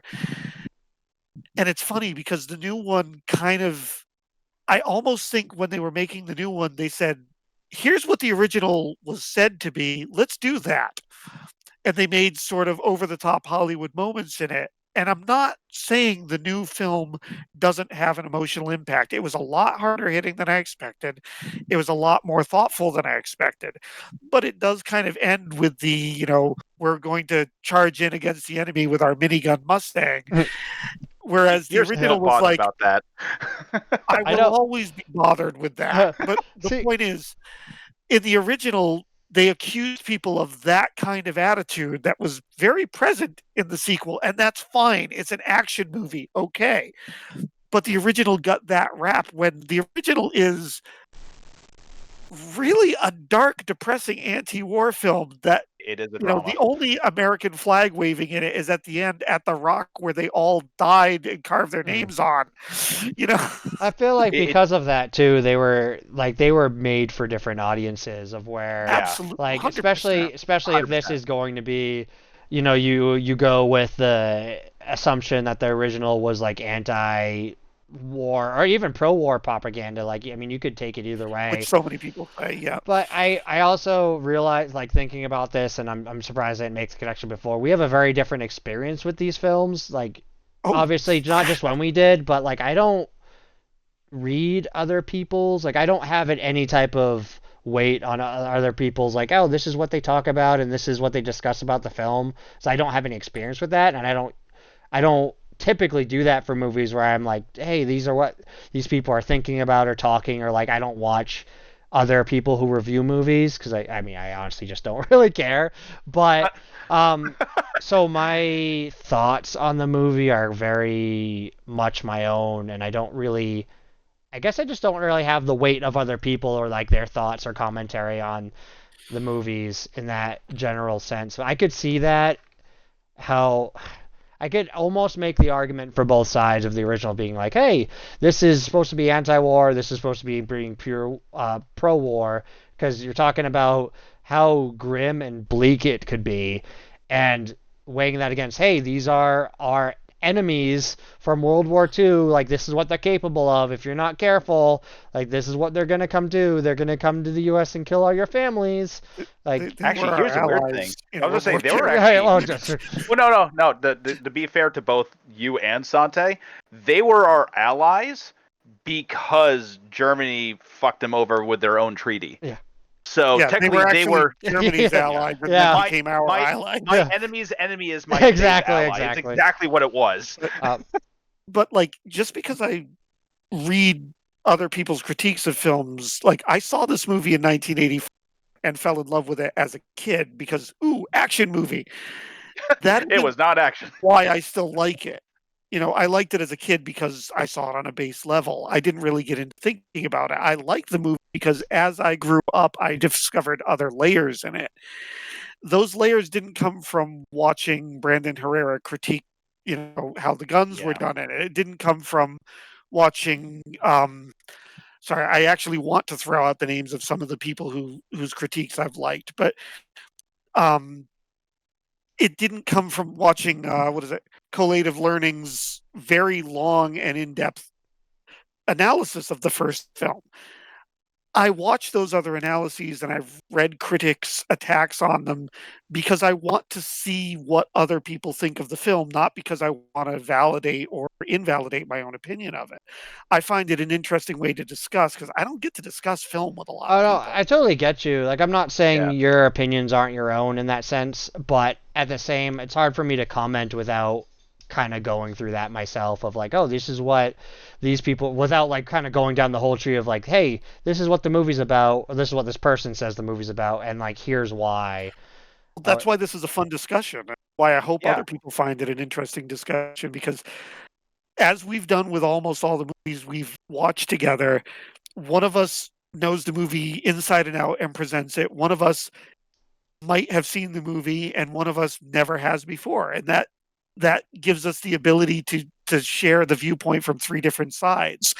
And hopefully like that'll be entertaining for the audience we have here if we haven't at all and they haven't all shut it Right. off after we talked about the Yachtymatic so much. I have to piggyback on that one too because I was the one that came into this where I saw the first movie and I only saw bits and pieces of the second, so I only knew a little bit. However, something about movies like this and like there's no way a bad movie is gonna leave you with a good memory growing up or remembering the day that you saw it.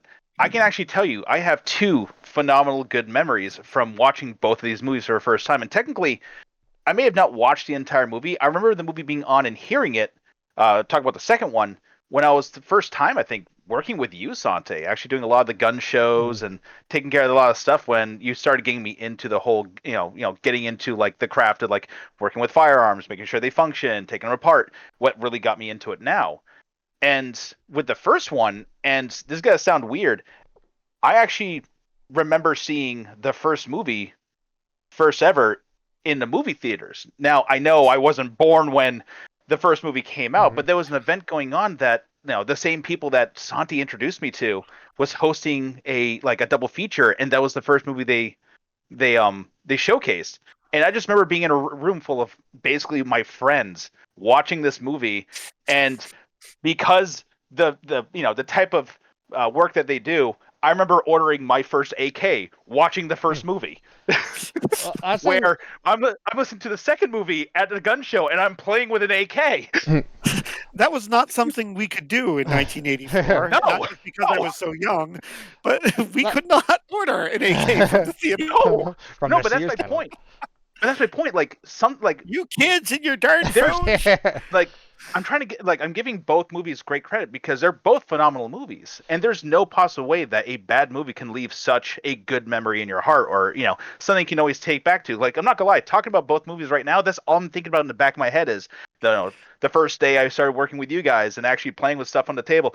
The first day I ordered my AK, the first of this and this and this. There's a reason why we bring these movies to each other to kind of have fun and hey, here's my childhood memory. I want to share it with you. Well, funny. So- I'm glad you feel that way, Mike. But I gotta say, I love Damnation Alley, and it has a great spot in my heart. But I would never call it a great film. No, I actually enjoyed that movie. You can't say it's bad. Well, there's definitely movies too that stick out of my mind for how bad they are, but they're very like that B. They were memorable for all the wrong reasons, but they're still very like quotable. It's a good experience. Yeah, but Is that the movie so bad it's good kind of scenario, or it's kind of dancing that line. Yeah. I mean, there's a few that come to mind pretty immediately. Like I won't even get into it. Mike, feed Mike. Oh, yeah, come on. Oh, yeah. Was oh. that a good movie? No. Would I watch it again? No. Do you have to see it? Yeah. Yeah, it's like a rite of passage at this point. Sante, that's not only a rite of passage. You passed the torch. I was looking for people to have watched that movie with me. You had people watch that movie with you, and you did exactly what my sister's boyfriend at the time did. Fed us a large meal, which was delicious. Said, "Hey, we're gonna all watch a movie," and then bam. Yeah. Our first German fried penis. We won't get into it, but that was like we both experienced that movie together the first time after eating a very large meal, and let's just say it's like the first 5 minutes. Oh God! Like I fucking want to puke just thinking about it. It's just fucked up. when Sante stands me corrected, he kicks me in the nuts. Holy shit! But so to dial it back a hair though, Yeah. Oh, just fucking. I'm pretty sure I feel like my just flashbanged my brain just talking, just mentioning that movie. But oh. my experience with the remake was really kind of different, especially coming into it from this angle. But if I think about it, it almost instills the channel or like my idea of the channel itself of where my friend Chris who grew up with these movies, like I was never big into the war movies. I watched a few, but it just they always bored me. Um, when I was growing up, they're still not my favorite, but like I do enjoy them. But he grew up with this stuff. He grew up like his dad ran a gun shop, and he's very like gun ho America, fuck yeah. Yeah. He loved the first one and was fucking just dancing a little jig for the second one. Like he just couldn't wait. So we all went to the movie theater as a group, like the gun shop guys, like me, his dad, his brothers, like because again it was a big part of his childhood growing up, and I was shown the remake almost like brought into the series like, hey, you ever watch this type of thing? So to kind of like clear that That'd up, be a like good name for a channel. I know, right? like the way I Ugh. experienced it is kind of like how I hope people experience these movies with us, like a buddy Yeah. bringing you over, like sitting on the couch, like watch this. And so we saw it in the movie theater, and his excitement for the movie like transferred to me, and It was infectious. yeah, it hit the way he acted about it, and the like just talking about like, oh, it's like fun gun shooting cool guy stuff. Like it made me excited, but it also really helped my enjoyment of the movie. And I remember sitting at the movie theater and like not just the experience leading up to it, but afterwards and talking about the movie and hanging out. Like to explain for the audience, the gun shop was a part of the house. It was a separate part of the house in the garage at the time. It used to be in the basement. So we go back to the gun shop, which I worked at, and then we go into the house, and we're just sitting around, like us just shooting the shit and talking about the movie and like all amped. Like it was like the best experience I could have had of being shown something that neither of us had actually watched. So kind of like letting credence to what you said, Mike, like that experience of him like us going to the movie theater and like experience, like even though I thought the movie was good, it wasn't like, oh, this is my favorite movie ever, but just how we experienced it as a group of friends, like really like rock solid cemented itself in my memories. And that's like something I'm never going to forget, just because, and again, it really almost had nothing to do with the movie, but like how he felt about the movie, the most long-winded way I could ever explain it, of just cadence of that. There's a lot of movies out there that you don't want to go alone. You want to go with a group. yeah, but Uh, it's cool, and like I hope people get to experience that on this channel. Like this is fun, like sitting on the couch with my bros, going through a movie, and just some of us have seen it, some of us haven't. And to I guess to not wind things up, but how would each of us rate the two movies? I would rate the first film as a solid 5 out of 5 Hind Attack choppers, and I would rate the sequel as a pretty solid 3 out of 5 Mustang miniguns. all right, so we're going 5-star. Okay, got it. So All right. whatever types you want, but I like the Mustang minigun, Eric. Okay, so we'll go through this, and then I have something that I looked up. So I want to talk to you as like you being a car guy and me being. I mean, we're both kind of car gun guys, but me being more of a gun guy, you being more of a car guy. I'm more of a gun guy too. So go ahead, Mike. Okay, this is gonna sound weird because there are some points on both movies that kind of took me out. I can't give the first one a 5-star. There's no way. Also, at the same time, I can't give this second movie a 5-star. Honestly, Eric, you gotta hate me. I do give. Mike, I already hate you. I know. Can I hate I give you rise all the time, but no, I give because of the time, and unfortunately, I was too young to actually enjoy it when it came out. But the movie is great. I had to give it a 3.5-star and give a little bit of an edge up when it comes to fun on the second movie. And the reason why I have to give it that rating is because they're trying to make a classic movie a little bit more relatable and a lot easier to digest for a more modern audience. So that's why I have to give it a 4 and giving the original a 3.5. Fair enough. I kind of Like have I said, I already hate you. I have a hard time I said bad words about your favorite movie. Sorry. rating them in contrast because my experience is backwards, so like Yeah. my bias is flipped, and Well, that's why we have a variety. That's why we all came well, to this. no, For the variety. I'm trying to weigh my opinion strictly on how the films were, and although I loved the first movie, it was very dry in parts, and I'm not somebody who like needs constant entertainment and like, oh, jingle the keys so I can fucking be entertained. But a few things about the remake made it much more relatable for me. Like knowledge base, like I know Mike kind of offhanded mentioned it, but the Tech Nine experience, like when I first saw that in the movie, I'm like, oh my god, they get it. He fucking gets it. And I'm trying not to. That was me in real life. I would say probably for both movies, like treating them as I saw them, I would. I mean, I would probably give the second one, like 4 saw guns out of 5 saw guns, and the first one would probably be like 3.5 baits out of 5. Like, Oh yeah, wait. You make a good point, boys. I forgot to give an actual Like rating. Fine. The first movie is gonna be 3 Tonys, 3.5 Tonys. The second movie is gonna be 4 Jeds. well, but they were very close for completely different reasons. And I would have almost, and I want to lead this into a question. I would have almost rather have seen them try to work the two movies together to be some type of sequel, like actual sequel, and give you a bit of information. And give you a bit of information of like, this is what happened, and you could, I feel like to some degree, depending how far and long the war went, because clearly in the first movie, like they're out there for months. Like you can see the complete season changes, and like you assume it wasn't a short war. I mean, it could have been relatively, but for the characters, it was very long and painful. Yeah.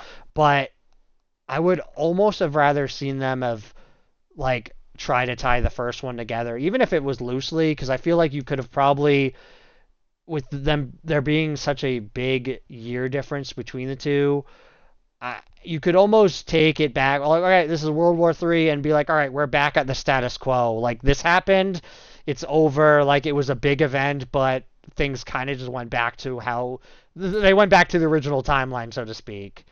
But what do you guys? I want to ask you, and this is something I thought about the end of the last one, but like, what would you guys think about them trying to tie the two movies together, even if it was loose? Like a loose sequel. Ooh. Like, obviously, it would have been hard. I mean, you could have changed, hey, the Russians are back again. Like, or like, you could. I feel like Ryder tried making a cadence to this, but he did say that the movie would have been better. Like he did mention that the second movie would have been better if it wasn't named Red Dawn. But I think the cadence we were talking about is like, no, I think it would work a lot better if it was a sequel, even if it was just loosely based. Like you can't really have Jed or Matt's descendants after the first one, but like a whole new cast of characters. Yeah, you could have, I feel like you could have tied it to any of the characters that escaped, or maybe you didn't see off screen for like, oh, these are our long lost relatives. It would have been a bit shoehorned in, but I kind of would have accepted it. Yeah.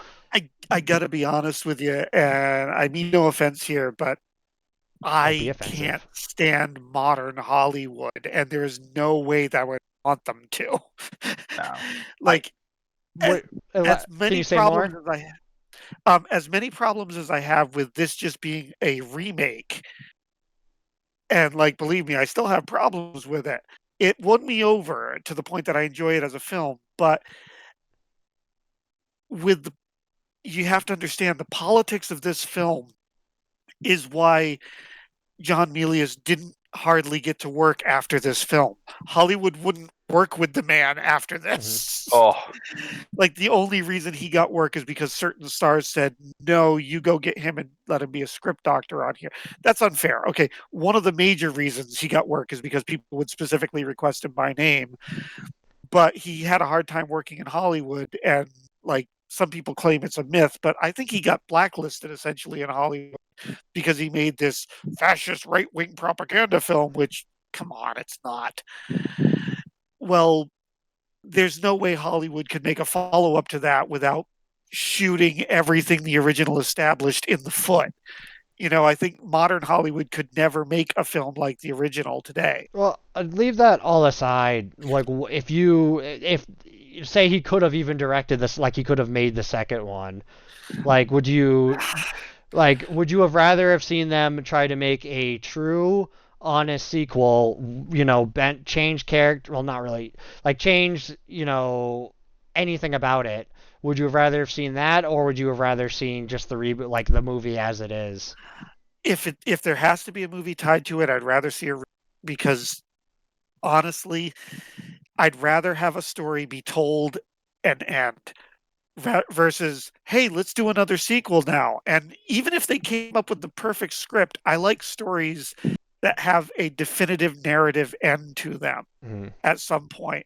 Now the characters can go on living, and the audience can decide whatever they want for the characters in the future, or can have whatever questions they want for the character in the future.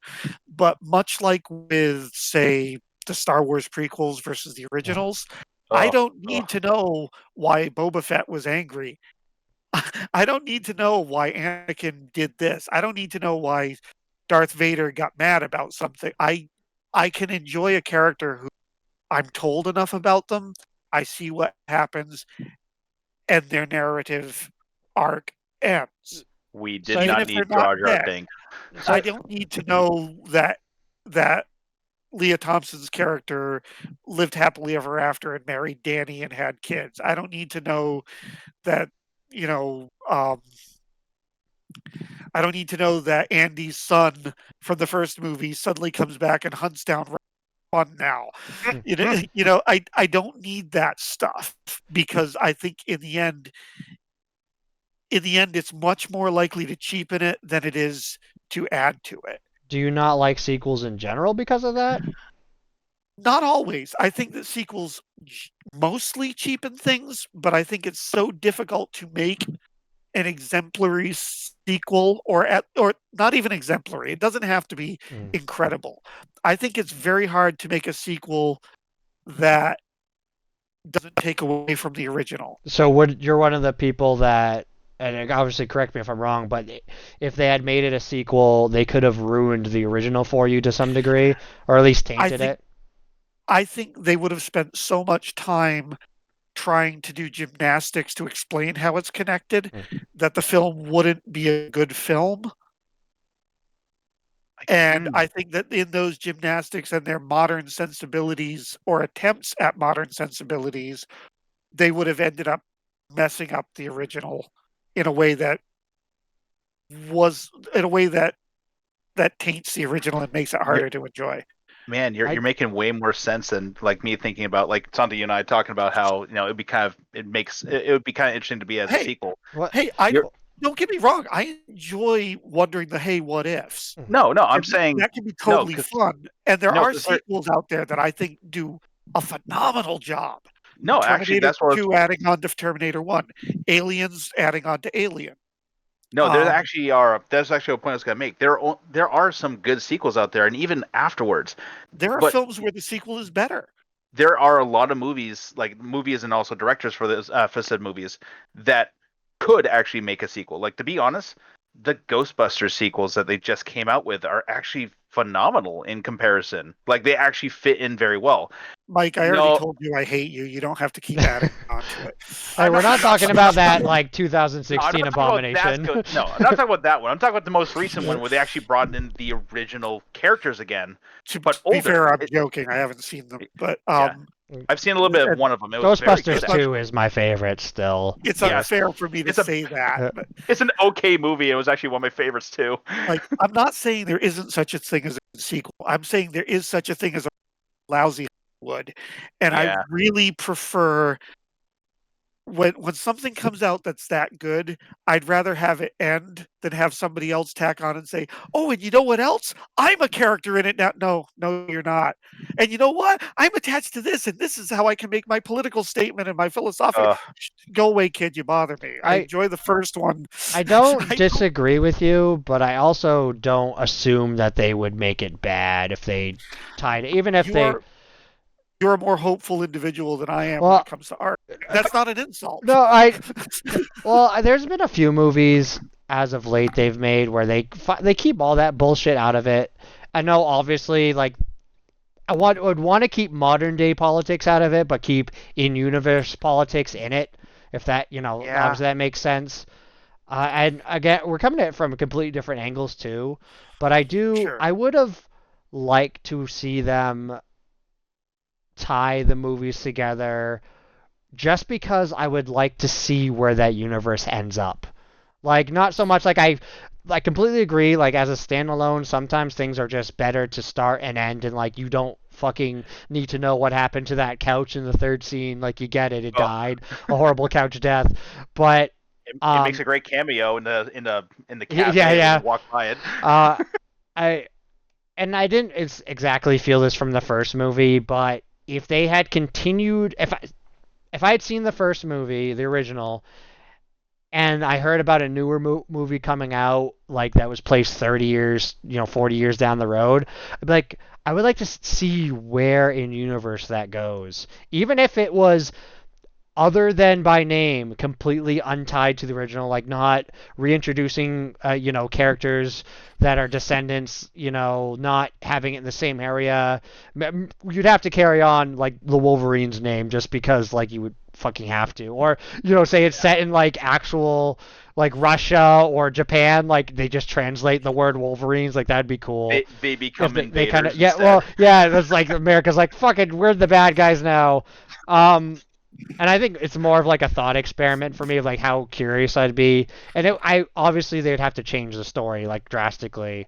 Oh God, yeah. Oh, I But love doing those kind of thought um, experiments. The problem is when somebody else sets it down and it becomes canon. yeah, well, so you're Ugh. very much like these universes need to stay apart. Like, you don't cross the streams. It's Like, not keep the that. word It's like that Going back I. to Ghostbusters. Yeah. It's not just that. It's that I am very. I do not have a lot of faith in humanity, and the more Hollywood productions I see, the less faith in humanity I have. This film was made in the Hollywood system, but it was not appreciated or liked or even tolerated in the Hollywood system. Um, Yeah, because of that, like they're not gonna let you make a sequel to a movie they already wish they had made. well, they And kind of did though. Yeah. Like, I don't. Well, no, they made a reboot, Well, yeah, but not a sequel, and it's that's like what we're still discussing. carrying on the spirit of the original, and I Well, mean, I don't even know who fucking yeah, did. but much like with what I was saying, it's the new one is almost what everyone accused the old one of being. Mm. Just an over the top Hollywood action movie, even though it's more than that. And I agree with you that it's more than that. Whereas the first one was accused of being silly over the top. Mhm. Kids could never do that. When you really watch it, it's like, yeah, kids couldn't, and they almost all died. It is interesting though too how it's probably not the right word, but like how our background knowledge of the movies and experiences is kind of like tainted the view of that. You know what I mean? Like, you knowing what people talked about, how they talked about the first movie, like, and knowing the backstory of the director and like how the movie was treated. Like, my knowledge of it is very surface level. And granted, I do Sure. completely agree with you. Like, they fucking bastardized movies so bad. And as if I had seen the first one and being like, oh, they're making a remake, like, I would be 100% sold that they're gonna fucking ruin it, because It's going to be so yeah. much fun when we do one of these It's- discussions about Blade Runner. Oh someday. Jesus. It's a fact of a lot of our a lot of our ideas when it comes to movies that we actually grew up loving Yeah. is the fact that we don't want it to be tainted, and that's the problem. Is we've seen so many come out like we got excited for, and then we saw the product Well- come out, and Well, Well, I again, it wanna goes know back more to the about that jaded idea. universe. I want to know how the war ended. Yeah. Erica at the end just says this war, like all other wars, ended. But like, I want to know more about the expanded universe. Here's the problem: I as a fan, I've looked at a lot of expanded universe stuff where people wrote their own history for this timeline, for the original 1984 time. And more power to them. I'm glad you went for this. This coming from a guy who was trying to write his own novelization. I'm glad you went for it, but oh my god, you probably shouldn't have. And I see that kind of fanboyish stuff coming in because whenever they make a sequel, they have to add something to it. Yeah. If they don't, it's not gonna be successful. Yeah. I'm It not has to be something attacking of their them for own, that. right? They have to do something. They have to That make make something. something It has to be a interesting. film. Yeah. Yeah. Right. Here's Now- the problem. Who's going to do that? It's not going to be Kevin Reynolds and John Milius redoing. It's not going to be the original actor, except for 2, unless you suddenly have a, miraculously Matt survived and Jed did too. Oh my God. Yeah. Which I would be could see hard. Jed Zombie. But Oh like, God. my point is, like, unless it's the original person doing it, and even then, I think at some point you have to let art be complete.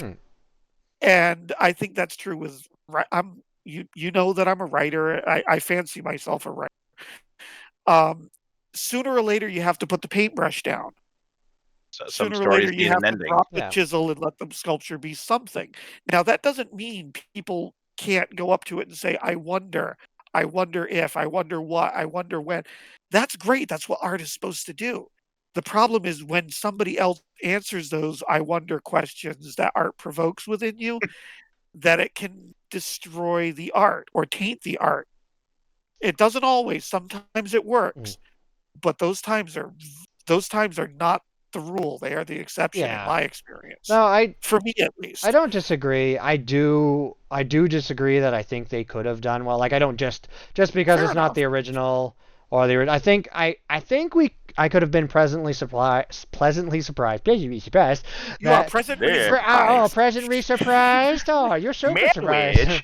Nice to meet you, Mr. Presentry. But I think if I had watched the first one, maybe somewhat recently, and before watching the remake or the second movie, I think I would have taken the notion, and obviously, I'm kind of ad-libbing, but I think they could have done a good job making a follow-up. Maybe it would have been better if they said it more. They could have said it much further in the future or much closer to the original, or even said, hey, this takes place like literally months down the road in a different part of the country.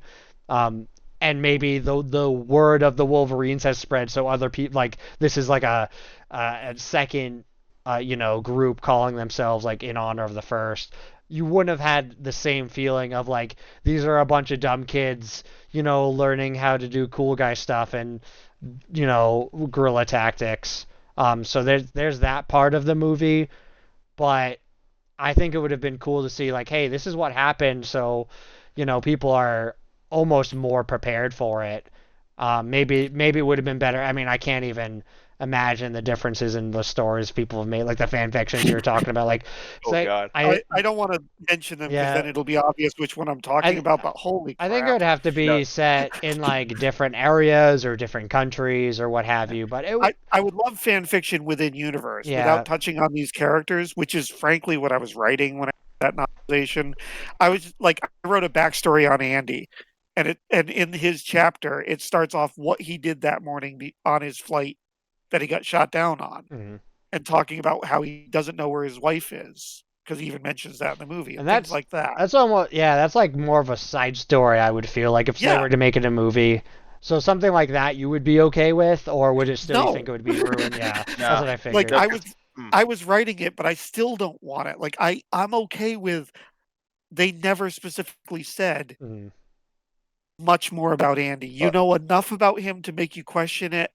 And gee, what is this example? Or gee, why did Erica and Tony walk to their grandfather's place? See, this is the slippery slope when it comes to kind of fan-based fan service, or not. Sorry, fan script. Fiction. Thank you, fan fiction. I can't think anymore. No, but technically fiction is actually fan service because you're placating to the people that loved and cherished that story.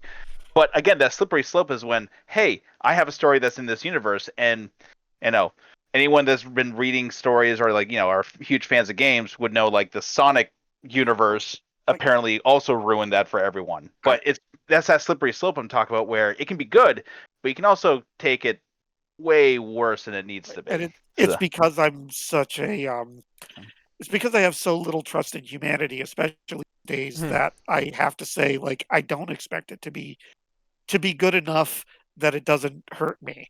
And I don't want that to be done to more artwork that I love. I feel like the reboots, and again, the bias is there, but the reboots almost spit in the face even more because it's like you're changing the thing I loved, and I mean, like, right now they usually, like, pull the inclusion bullshit card. Like, we're completely race and gender swapping this character. Like, I would rather you take someone and make them original, make them their own, and make a real good character instead of bastardizing someone and saying 100%. And I won't even go down that wheelhouse, but I feel like the best way they probably could have done it, with my knowledge existing now, would be tie them together loosely, but expand on the lore of the universe, 30 or 40 years down the road. That's a really good point. I get what you're saying, as far as it's better to add more than it is to try to recraft. Yeah, because this is coming from someone who actually likes the remake. Even watching the original, sure. I actually appreciate it more now that we watch the original because there's you see where it came from. Well, not yet, more in a direct sense of like they make less than subtle nods to moments from the movies, but change it up enough where it's interesting. Because although I really like the kind of shit show of how both movies start. Like, I love how the second one went of like, we got to get out and there's just shit popping off everywhere. Yeah. And I like that a lot, even though it's a little more Hollywood and over the top. But the chaos of it, where it's almost like a zombie movie where there's people dying in the streets and you can see in the background people like civilians getting gunned down and shit. But the start of the original one I fucking love too, where they're just chilling in school and the teacher's like, "Hey, get out! Get out of here, you damn kids! Get off my lawn!" And then you just fucking, it's like they gun him down, and again, you got to suspend your disbelief because the kids kind of just run out and truck away. But I love how chaotic they both were. Of like, this, we got to get the fuck out of here. Like, we're not playing no kid games. Like, just get in the car and go. There is a scene like that actually I had to appreciate in both movies, and both movies had the trap spider scene where the first one had the tankers now stop at the gas station. Frickin' Bates shows up with a basket and starts running off, and then of course because she dropped off a bomb and starts running through the fields, and all of a sudden all the trap doors come up and surprise the tankers. Where it was the same thing in the second movie. Now, granted, some of them are using Max, which I get. Yeah. The other ones are Tech 9s, which I have a personal hatred for that for actual reasons. But the fact that they led them into an alley, but at the same time, the second movie did a good caveat of actually explaining, hey, these guns are fucking terrible at any distance except for point blank. Yeah, it has to be point blank. And the fact that they did the same trap spider move, but with piles of garbage, it looked like digging little holes and popping up. I think that was really good. The fact that they used the guns they had in a realistic way, and they made a nod to the original in a realistic way, without belittling it. And they made it work not just. I don't know about that. Well, they made it work just not in like the in-universe sense, but also like you're talking about the realistic. This is how the gun works. Like this is what we have to use. This is what we have to deal with. We're gonna have to like fit this to the plan. Both movies, I think they showed it a little bit better in the second film, but I think that's just more of a technology standpoint of how it was shot and like with what cameras, but how fucking messy it is. Like the kids are flopping around, they're holding guns like wrong. You can tell they're not like aiming, save for Mr. Military Man who's actually knows how to shoot a gun. They're all pretty sloppy about it, which again, nice fucking touch. Also, going back on that, firearms working correctly, I have to disagree with you, Sante. After you fire once the Tech 9, it's going to fucking jam on you. You'll never be able to cycle. It makes click noises sometimes. No, it made a click. In real life, it makes a click and nothing. You have to clear it like for another 10 minutes. Yeah. Fucking drill that thing out and just Oh. a tube with bullet. It didn't even cycle. What the fuck? That does make me think of something though. If either of you could have like going from adding to or removing or changing any scene in the movie, both of them, Ooh. is there something you would have liked to have done differently? And for me, and we already mentioned it earlier, but the thing that comes foremost to my mind is the whole betrayal. I would have liked to have seen it Yeah. within reason how we could have done it. And it doesn't have to be anything more than them taking separate trips into town for scavenging, whatever, but them literally be like, oh, he's gone with the truck again. And that's it. That's fucking all you, like one line, like You 10 seconds Mhm. of scene. That's I- what I- I've liked to have seen for the second one. Or sorry, the I want to first say one. I want to say you stole my pick because honestly, that was my biggest takeaway. Is I wish I saw Daryl being stabbed. However, Eric, I'm gonna let you go. I'm gonna let you go ahead next because I'm gonna think of another scene that I would have liked to seen either in the newer movie or the second movie. So Sante called it for me on the first one. I definitely Ugh. would have liked to have seen how Daryl either got back into town on his own, which he is what he said. I went into town. Yeah, it's Now, literally just that. one of the theories I had was, like, what if he was wandering further from the camp and somehow got captured, recognized, and brought back for interrogation, and nobody noticed for that length of time? But even that's awfully thin. I wish they would have done something to explain that. Not what I just said, but something to explain it. Mm. Now, in the second one, you know what's coming. I would have ditched the minigun and had him with the saw that he was firing on top of the just have him shooting a gun through hanging out the back window over the roof with a saw on That a would have been bipod. pretty fun. Yeah. And the only reason is because of the silliness of a partisan group shouldn't be toting a minigun. Oh my Like, god. You hang know on, you would if you original- could. Hey, the There's- original has a minigun in it. You're gonna say no, it doesn't. I'm telling you, there's a minigun in the original movie. It is sitting on the ground in the battle scene of the blown up tanks, and they Yep. don't even touch it because they're smart. You know what? I got a scene for you guys. I got a scene for you. It's actually for the second movie. One thing I took away from the first movie I really liked was how they even took, like, even though they were the bad guys, they were the enemies, they still gave them scenes to humanize them.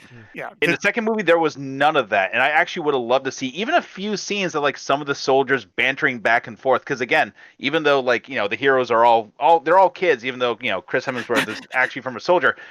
All these soldiers are also fucking kids, or they're transplants Yeah. from that area. I would have loved to have see some scenes of just like have some subtitles of them humanizing. complaining about Well, the Chinese food place and Yeah. I want a scene of like a North Korean soldier trying to explain like a monument and having it completely fucking wrong. I would love that. I did like how in the second film, kind of to that notion, like they had the kid that like completely betrayed them and they just fucking Ugh.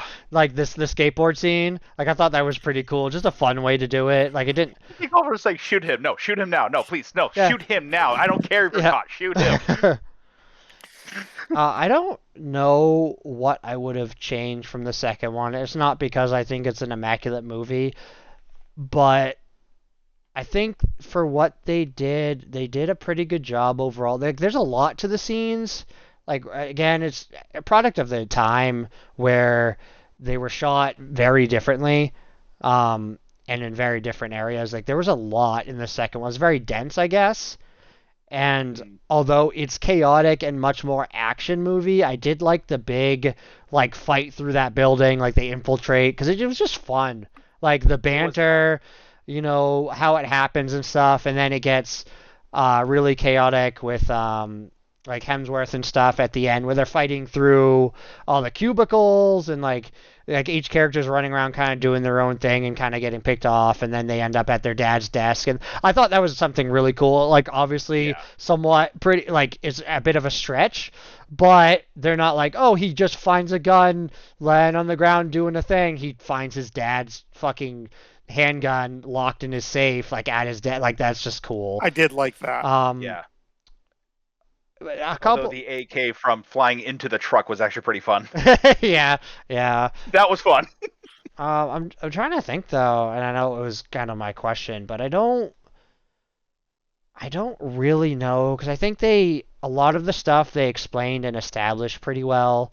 I did like that after the first really good series of scenes and the kids take their the main group's food and they go back and they betray him and stuff. Like I liked how that played out, or they just he kind of gets his comeuppance.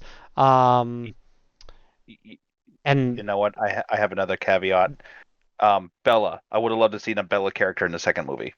Yeah, he's a character who in the original, I think a lot of people forget and shortchange the original movie for how much weight they put on him. mhm. This is a Cuban colonel who was a revolutionary in his home country. Yeah. He was always the freedom fighter. He even said, now he's "I a was a bad guy. partisan," and now he's doing the opposite. And that I love the monologue. Okay, Ron O'Neal did a great job playing that character. He put a lot of personality into and a lot of humanity into the scenes that they gave him.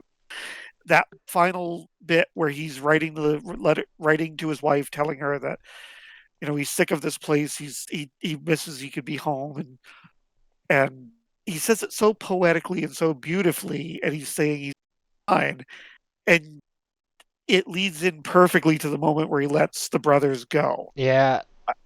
That's and it was that is something that I think the new one could have benefited from. I'm not saying it's a tragedy. I'm saying they could have gained a lot that by is having that. that's a solid point, and I'm not super righty story boy, but I I need that for a business card.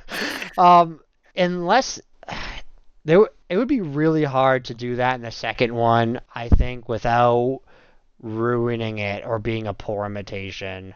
Kind of like what you were saying earlier. Like I feel so they could either copy him, like they'd have two choices, like copy him, literally just take the same guy and copy paste, and then people would argue like, oh, this was delivered better by the What's Ron O'Neal doing? yeah in this movie? yeah He hasn't been here yet. Why yeah. is Shaft They here? fucking green screen him in or something, but which I Not don't Shaft, Superfly.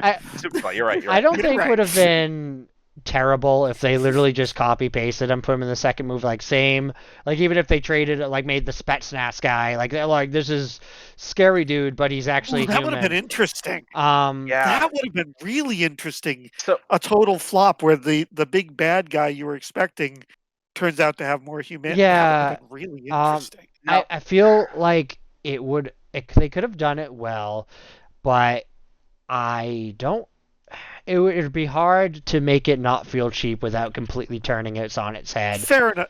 It's a lot more risky to try it. I Yeah, hear what but you're I saying. do like that inclusion in the like original movie. I think was something that the second one definitely lacked in that department. Yeah. Even if they made it completely different, a different type of character. Like now thinking about now, like having the Specialized guy be him would have been really cool, or even just having like the mayor like his Daryl's dad or whatever, like in the second movie, God. like have him go through the throes of like, what do I do? Like I want to protect the people, like I want to fight back, but like I don't want people to die, and maybe coming at it from a different angle would have been cool. Like show that humanity of people can easily write him off like, oh, you betrayed us, but at the same time, like he's just trying to survive and do what's best for the people around him.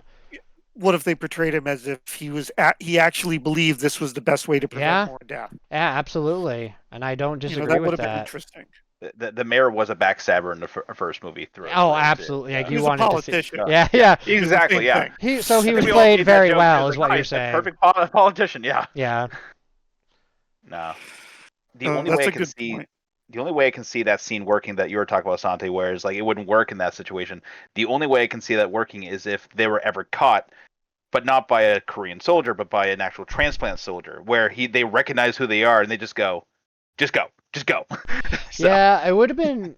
I don't know how they would have played it out, but that'd be if hard. Yeah. well, if they had taken and I don't know the fucking guy's name, but the Spetsnaz guy, Mr. Russian, whatever the fuck he was supposed to be. Not Uh, Strenlenkov. Yeah.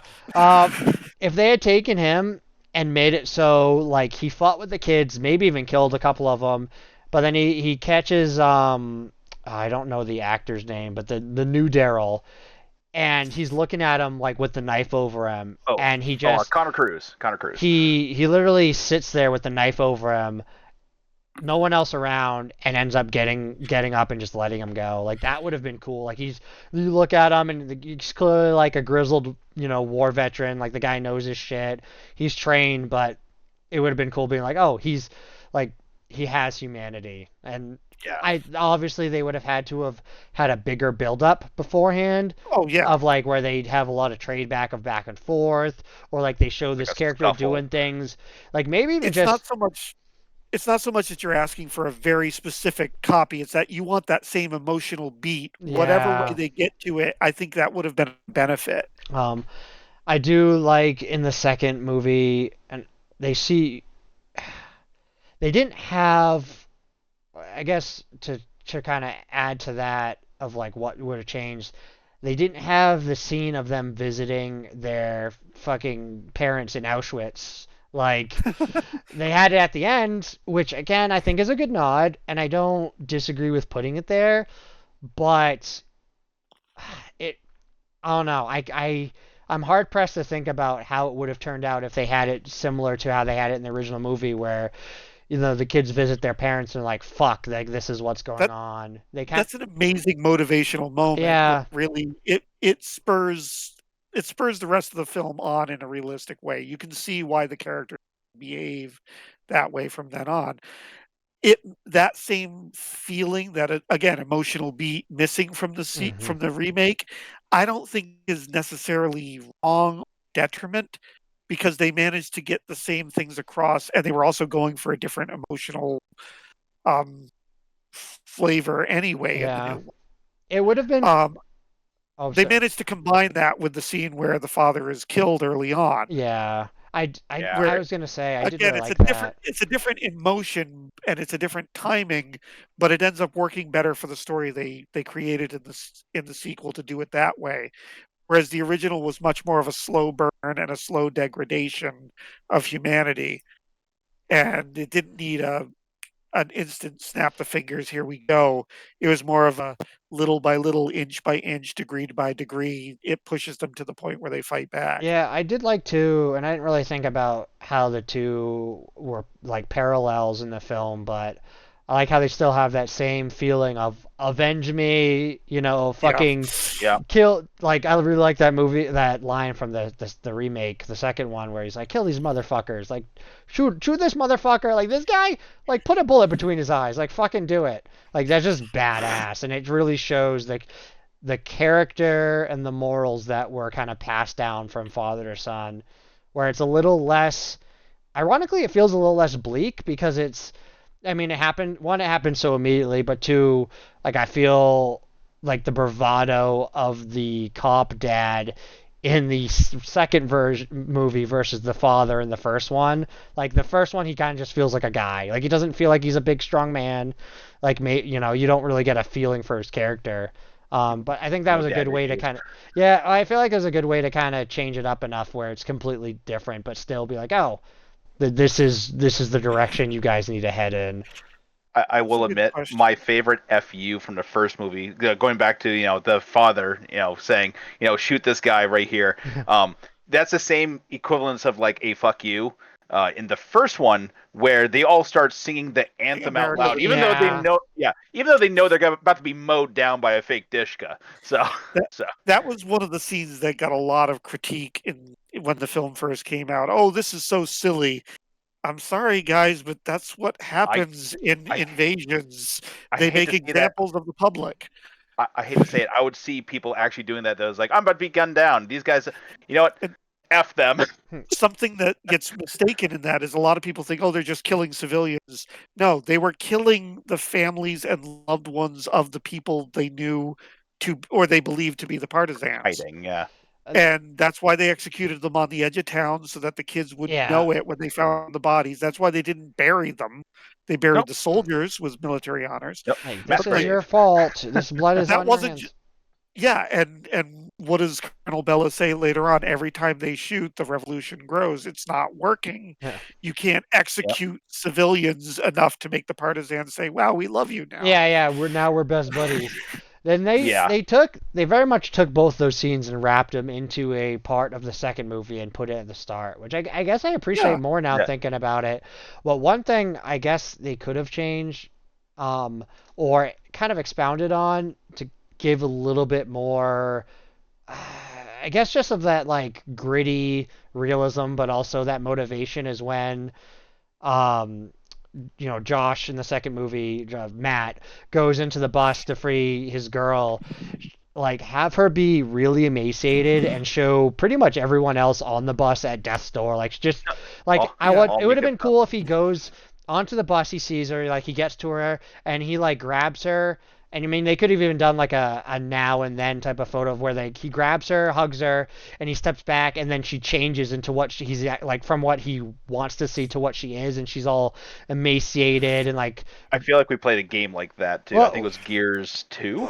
oh well, yeah, but it would have been cool of him have that moment of like looking, like slowly panning around the bus, like the camera, and showing just how weathered, beaten, and like kind of soulless the people on, like they look like actual victims of this war and not just Yeah. people.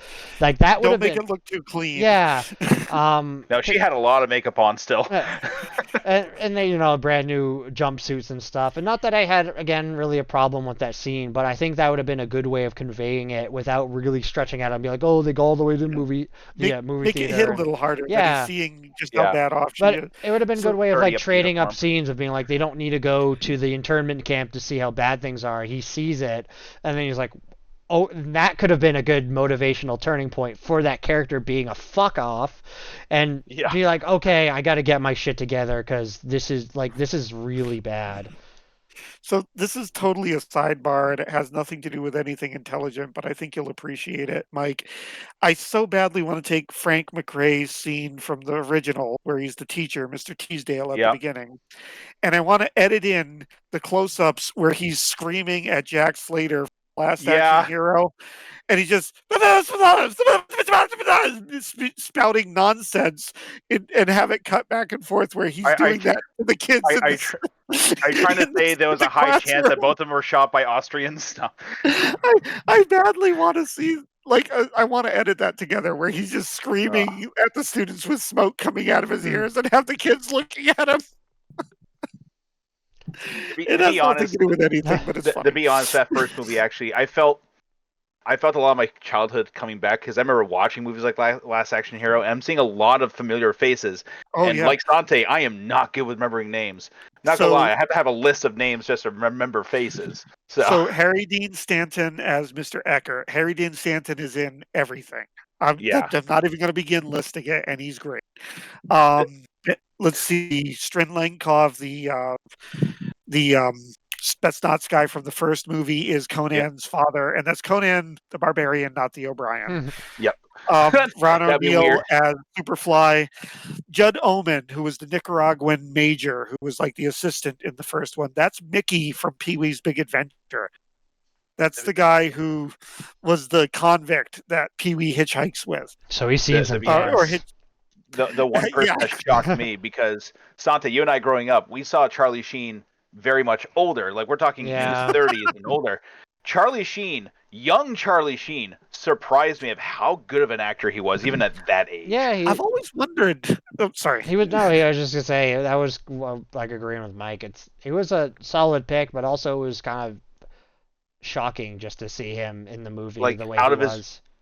Out of his wheelhouse too, compared to all the other movies we've seen him in. So Well, like, I've always wondered what Martin Sheen, his father, thought of this movie because Martin Sheen is very much a what's the nicest way to put it? Anti-gun guy. Yeah. There's a story about him on the set of Apocalypse Now, and something John Milius did to get him into character for a scene that shows just how anti-gun he was. Of like, he had to get a take the story goes that Sheen had a hard time getting a take in the narration of Apocalypse Now, and John Milius apparently took his pistol out of the back of his waistband, put it on the desk in front of him, and was like, "Here, put your hand on it. It's loaded. It's chambered. Now read the scene." And that threw him off balance enough to get the reading right. And I've heard that. I wasn't there, but the point is, his father, who's rather outspoken, being an anti-gun person, and that's not an attack on him. I'm just stating that. I wonder what he thought of him working on a film with A, John Milius, and B, that was pretty much wall-to-wall violence. And this was the most violent film ever made when it was released. And not so much speaking on the violence, but I feel in general, most people, and this I guess this is more talking to the actors themselves, but they treat Hollywood guns as props, and that's all they are. Like I feel like, to me, like, they don't even represent guns, because even some of the biggest anti-gun guys will pretend they're cool and shoot guns in movies, and sometimes they shoot people on set, and like, who knows? But oh god, I don't know who you're talking about. But it's like clearly you're talking about Clint Eastwood. Yes, thank you, thank you. His name escaped me. But like, just not the picture director. These are some of the these are some of the biggest, like, anti-gun, like, left, and not to get into politics, but far left people, like, ooh, guns are gross and bad and you're evil if you use them. But here they are pretending fucking shooting somebody with a shotgun, lifts them 7 feet up the air, and then tosses them out a window and fucking makes their body explode like they're getting gibbed on Doom or something. It's just fucking insane. Like, and hey, an AR-15 blows your lungs right out of you. Yeah, no, that's a 9mm. It's a 9mm. A fully semi-automatic weapon. The fully semi-automatic with the shroud shoulder thing that goes up. It will fucking remove your organs from your body completely. Doctors actually use them for surgery now. All jokes aside, 30 round Clip magazine. I've often wondered what the discussion must have been like, because I think Charlie Sheen did a great job in this film. To be honest, all I can think about now is young Charlie Sheen handling firearms in Red Dawn. And then I'm going back to Hot Shots Part 2, where he has a saw and he's just like going nuts with it. To be honest, it makes me appreciate that scene much more often now. Is it M16? Yeah, it's a pig, M60, right? Yeah, it's an M60. Because they're duplicating it. I think it's Rambo. an E3. It's duplicating Rambo 2. Yeah, Rambo First Blood Part 2, sorry. Yeah. But that's the point. Like because of Red Dawn made me appreciate that parody movie even more. So all jokes, this movie was the first PG-13 film released. Yes, PG-13 was created for Indiana Jones and the Temple of Doom. Yep. But Red Dawn came out before it, and it had something like 134 acts, something like that, 130 something acts of violence per hour. and I saw this in 1984. I know, like, I was way too young to be seeing this movie, and maybe this explains a lot. But like, when I saw it, cool action movie, yay! That's shocking. And kids were watching things like Commando and the first Terminator movie, and they shouldn't have been watching it. But like, those movies are remarkably violent too. The difference is this has a different depth to it than Commando did, and I'm not saying I don't like Commando. It's a fun movie, but it's also a movie where Arnold is throwing circular saw blades at people's heads, and someone shoots an M202 flash rocket launcher at a police van and knocks it over rather than blowing it to pieces. I mean, if it makes you feel better, I was a dinosaur kid. If it makes you feel better, going back to like being way too young to watch movies, I remember being. No, I was going to say, I was the dinosaur kid, and as a kid, I watched Jurassic Park. Like, you were actually a Triceratops? Is that what you're saying, Mike? Yeah, no. I was like a Dilophosaurus. He spat all over. Just take it, go fuck yourself. No, like, I remember growing up being like, I learned about dinosaurs when I was a kid. I was always fascinated by, like, that whole history thing, and my mother's like, hey, you know what? There's a dinosaur movie going on in the theaters. Let's go watch it. No. Oh, no. Oh, yeah. Yeah, the Samuel L. Jackson scene where you just see his arm. Yeah, that got me as a kid. That's something. So I get that, being too young to watch these movies when they came out.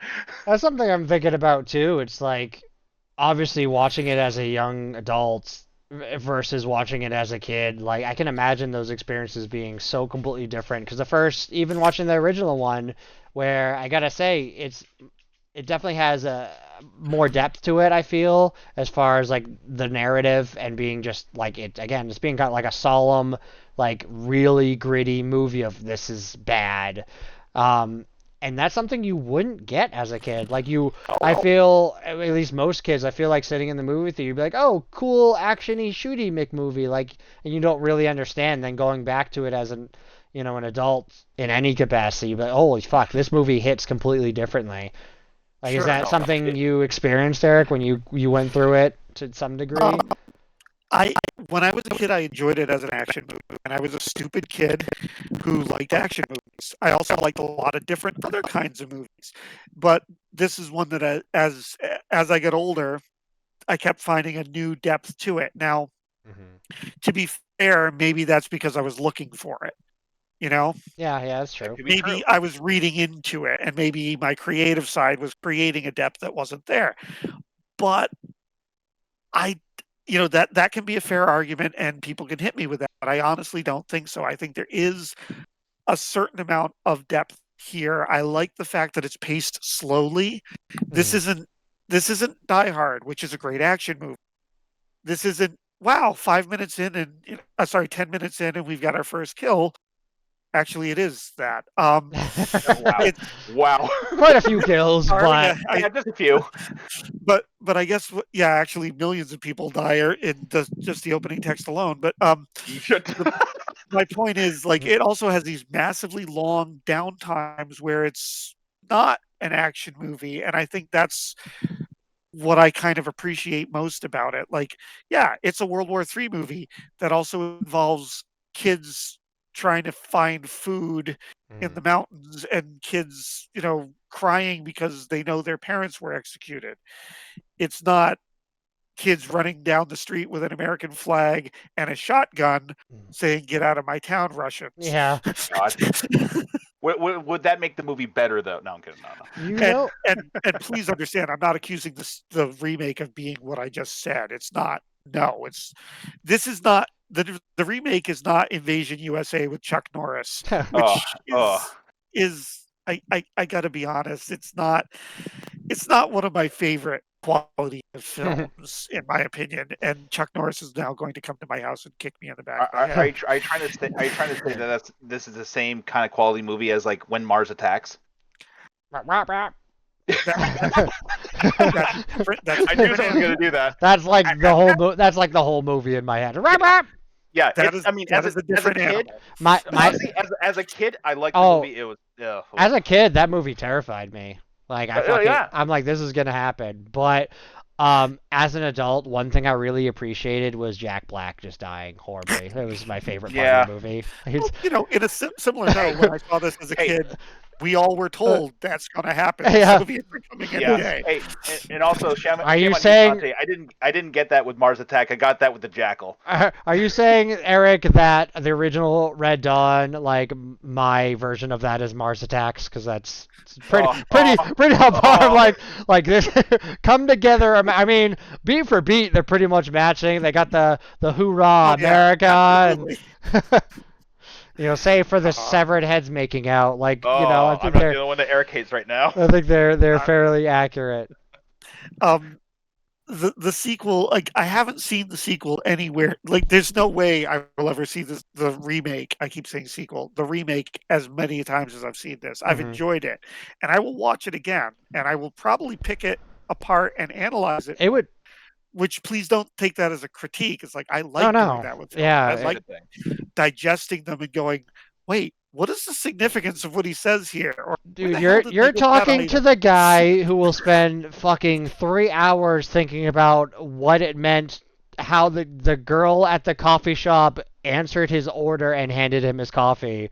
So I don't, talking You're all about that like guy, Sanjay, let's be fair. over analyzing and thinking things about things and like revisiting them in the brain. All right. Um, But like I don't know.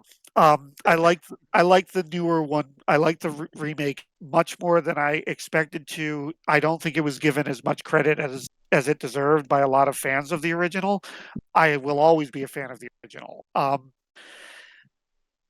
It have to agree. The second movie got shat on from people that loved the first movie. And that, again, being I the got one to that agree with Ryder when he said, if it wasn't called Red Dawn, it probably would have been received better. And I don't disagree with that one bit. I think it would have been, I probably would have seen it sooner had it not been called Red Dawn. If it was just, Invasion Seattle, whatever. But I don't agree with that. I don't disagree with that sentiment. I feel like that would have completely ruined the second Yeah. movie, at least even from where I was watching it, and like a lot of the tongue-in-cheek like nods they made to the first, I thought because they were done so well in the first, probably, I thought it was really done well in the second one. And then going back to the first one, I had the experience of like, oh, not only was that something really cool they put in the second movie, but they put it in the second movie because it's Red Dawn that's remake. actually an interesting point, man. And Yeah. again, not an attack. Do you think the second movie could have stood alone without the name Red Dawn on it? Do you think it would have been an okay movie without it? Or do you think it needed the name to be made? Similar to if it would have been a true sequel, I think they would have had to have changed so much that it it would be hard to say. As a movie, because again that was my experience. Like to me, it was that movie. It was a standalone because I didn't have any of the referential stuff from Fair, the but first one. what if the original never happened? What if this was the movie just as its own? Yeah, And forget whether it had references or not. Do you think it would be liked more, liked less, or even have been made? Technically, ooh, Dante already had that experience because he saw the second one, yeah, not even realizing the Well, first. yeah, yeah. but that's why I'm asking, because now that Yeah. he knows what the original Well, was, do to you think it me, had it? I don't know if it would have been made, and I almost Okay. don't think that matters just because I'm sure in some fucking side universe that's how it was. Because, like Mike said, that's to me that's what it was. But I don't know enough about the fan reception outside of the people that I was physically close to when watching the movie. So I can't really comment on that fairly. Okay. But the guys who like I start with Phil and Chris and like the other guys from the shop, like they all fucking love the movie. And that might have made me a little bit biased towards it myself, but I really enjoyed it as Hey, what it was. I don't So know, as an honest answer is never a wrong answer. No, yeah. you're So right. there's nothing wrong with that, Oh man. no. That's Yeah. great. I And I have to agree with Sante Chick- too, because I had that same mentality going to see the first Red Dawn in theaters with a bunch of friends. I had that same group mentality as like, no, okay, everyone loves this movie. I need to see this. yeah. So And My opinion, honestly, it kind of like, for example, I don't think the Star Wars prequels, episode 1, 2, and 3, would have ever been made based on their own merits yeah, they if they almost were the only films, if there was never any other movie, they because the storytelling is so bad in those sequels ugh, and so flawed, and the plots are so bad, and the characters are so two-dimensional, sometimes one-dimensional, sometimes not. Like half they're undimensional, yeah. but Uni. that the film would not have gotten made on its own merits. Now, in this case, those films would not have gotten made on their own merits. In this case, I think the new one, if the original film never existed, telling the story it told the way it's told, I think it still would have come out as an okay action movie and been reasonably successful, maybe even more so I if the think original didn't exist. especially nowadays, I feel like it would have been a solid, and you're gonna hate me for this, but like I don't truly mean it in the truest sense of the word, but it would have been a good replacement if we hadn't had the original I Red don't hate you Dawn. for that. That's a fair statement, and I don't disagree. That's actually a fair assessment. I agree. Yeah. In a world where Red Dawn, 1984 doesn't exist, Red Dawn 2012, I think, would have been a nice I don't see that as an insult to stand-in. the original at all. No, not at all. Um, I still like the original more. Mhm. I but can I see don't why think that too. I don't think I don't think the remake um, couldn't exist or couldn't stand alone, or people would have laughed the script off out of Hollywood without it being a reboot. I don't I think that would have happened. I got two things about that in general too. And the second one is more something I was thinking about earlier when we were talking. But the movies are so close for me, and I do like over the top action. Like I like John Wick, but I like reasonable action. I don't like just. Sorry, I'm gonna shoot myself in the foot. So I do Please like don't. like the Die Hard's kind of in the middle for me because yeah, it's like it's got the big action moments, but it's not crazy. It's not like an Arnold Schwarzenegger movie. You're Um, about to say the same thing I'm about to say. um, so I think I would have. Their movies are so close that I think if I watched the first one first or a little bit earlier, I would have liked that more. But I don't know, obviously for sure. But Again, That's I don't know tough. is an honest fair because I answer. think to me they're so close in general, and granted I'm not a big over the top action guy, but I do like the feeling of like the second one instills of just that like I, let's go America. Like It's I like Die Hard. I don't like Die Hard 2. yeah. I like the oh action in Die Hard. Die Hard 2 just comes off as not just derivative, but as too far fetched and too silly I at times. oh god, I feel like the odd man out. I actually like Die Hard 2. Not over Die Hard 1, but I love the fact that it took place in more than just one spot, one building. Which I get that whole like, the fact that it's like controlled chaos in one area. And the fact that you had Carl Winslow as a police Yeah. officer waiting outside the whole time.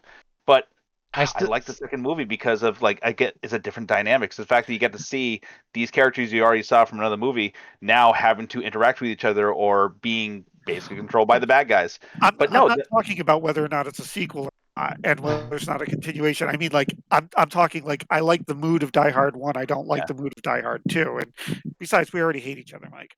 I know, right? No, but Can we here's the all thing. can we all This is just agree that Carl Winslow should have gone home at after a post-cut scene, a I agree. post-credit scene, and gone home and like fucking put I Urkel down, like just I would like to Yeah. point out he goes home. one of the movies that is Just on the tired. list coming up in the future when we start doing our martial arts collection features another Carl Winslow appearance. So many Oh Carl no. Winslows. My no. my pick.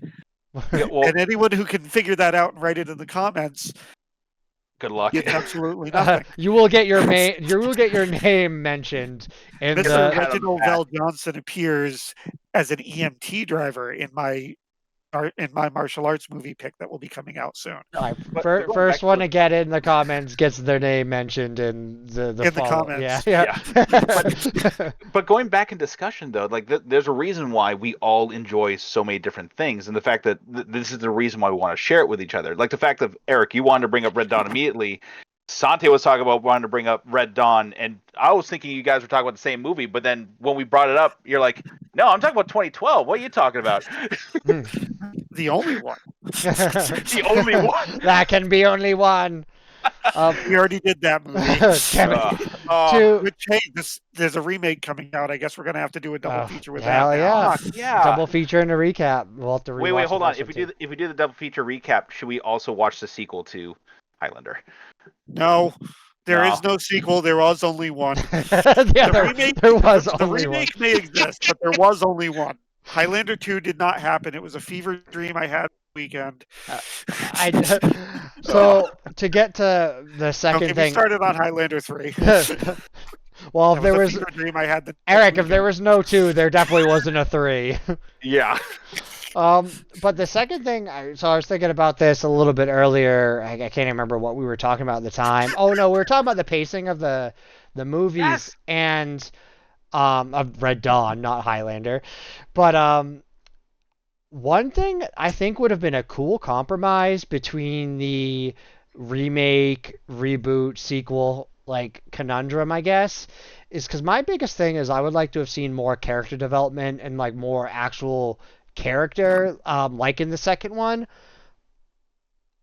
It would have been interesting if instead of making a straight movie remake or sequel than A making a miniseries. mini series. I Yeah, was that thinking that the would. same Whether thing, man. whether it was a true and honest remake like Set in beat '84. yeah, set in 84, whether it's beat for beat or like a reimagining, I would have been okay with either.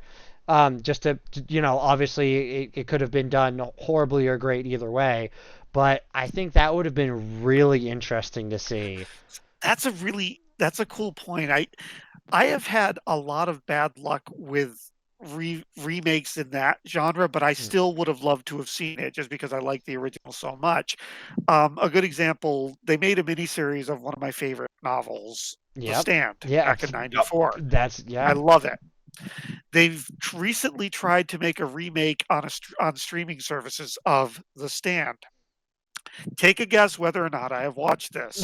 Oh Um, no. for years, I used to discuss with people in my life what I would pick for a cast of the new movie if they remade The Stand. And for years, it was in discussions. And then when it came out, and it came out at a great point in history for it to come out, like during COVID, Mhm.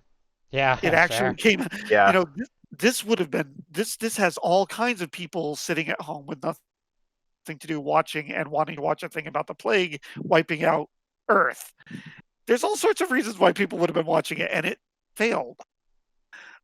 So although I would have really enjoyed a Red Dawn miniseries type thing, like say 12 episode miniseries Yeah, where you yeah. could really expand on each character and get into what's going on in the rest of the world in an episode. And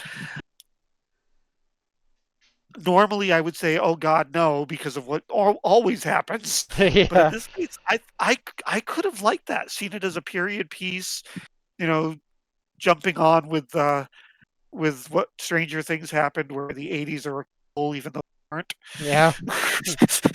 I could enjoy that. That would have been neat. What But again, spurned Oh, sorry, go ahead. that's not to say I don't enjoy the new movie. Yeah. Again, What spurned that idea was the simple notion in my head is when you guys were talking of like, oh, one thing that would have like you're talking about, oh, that's what it was, you're talking about the scene with the teacher, and I feel like I can't remember exactly what was said, but somebody was like, oh, wait for this is coming, like, and I feel like in my head I was immediately building up to something greater, like the teacher was gonna do a cool guy thing and fucking take a guy down pull or out a something. shotgun. Yeah, but no, he just fucking gets Gets blasted. gets turned into a fucking meat puppet. I But think we should use that as the term. He gets Teasdaled from now yeah. on. The first kill in any movie. That's pretty fitting. I Oh. think one thing that would, or the thought I had behind it, which spurned this idea of a miniseries, was something that would have made that way more impactful. Is if the first two episodes of them, or what would have been more impactful if you had a backstory to, like, you've seen and grown a bit with this character and learned about him and become somewhat attached to him. And Uh-huh. that's one thing I would have fucking loved that they wouldn't be able to do in a movie reasonably without completely fucking bogging it down. Because let's face it, it would have ruined the It's pacing. not. But The movie would not be Mr. Teasdale. It would still yeah, have to be Red Dawn. yeah, exactly. But if they had a good like 2 days before it happened of episodes, or whether it's a full Or maybe episode or go two, back and show a flashback of being in Teasdale's class and him talking to Matt about how he needs to take his life seriously yeah, to be more yeah, responsible, or and that Yeah. would, well, yeah, or talking to Daryl about you can't keep throwing people under the bus.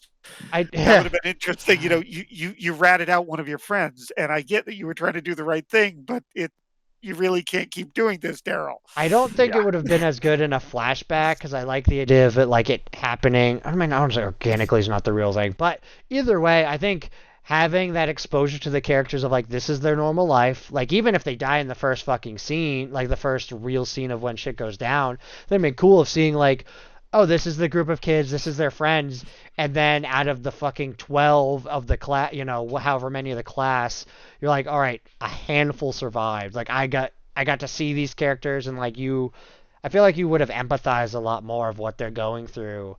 And it would have, granted, it would have been a much slower pace, but I feel like it would have been very fitting. It would have been fun, I think. It would have also stapled the fact of like no one's safe, which I kind of like that Yeah, about series movies. especially if you hadn't seen the original movie and like you're like, oh, this Mr. T is like he's a fun, cool teacher. Like he's a cool character. Like I like him. And then even if I probably would have changed it personally of him like literally blocking like saving a kid or trying to save a kid like diving in front of the shots or something, like big hero teacher man, because it would have shown for his character of like, oh, he actually cares about these kids and he sacrifices himself. Like I think that would be a really cool just like kind of expounding on the movie itself without really having to ruin it and like, over explain things, kind of like what you were saying, Eric, where like I don't fucking care like what happens to him after, like I feel as like it was buttoned up nice enough where anything else would have ruined it. It was just, I think it would just been interesting. I mean, it still could technically happen. They could go back and be like, all right, we're gonna make a remake, and that's a rabbit hole we don't want to go to. It could be awful, but I think if it, especially with the technology now, if they were to do it, I mean, now they could have hologram Swayze fucking playing. Swayze and Chris Hemsworth actually face to face. Playing lead Eckert. Like, I don't know. They could do a lot, but all I'm saying is if they treated it. They should have had Charlie Sheen play the father. Yes. He actually looks like him now. I hate to say that. That's true too. Oh. Avenge me, boys! I'm winning! God! Yeah. We're spiraling under control. Oh man! Subtitles under the Korean guy who shut. Don't get too close. I hear he has HIV. Something about tiger blood. Oh wow! Yeah. We're not punchy at all.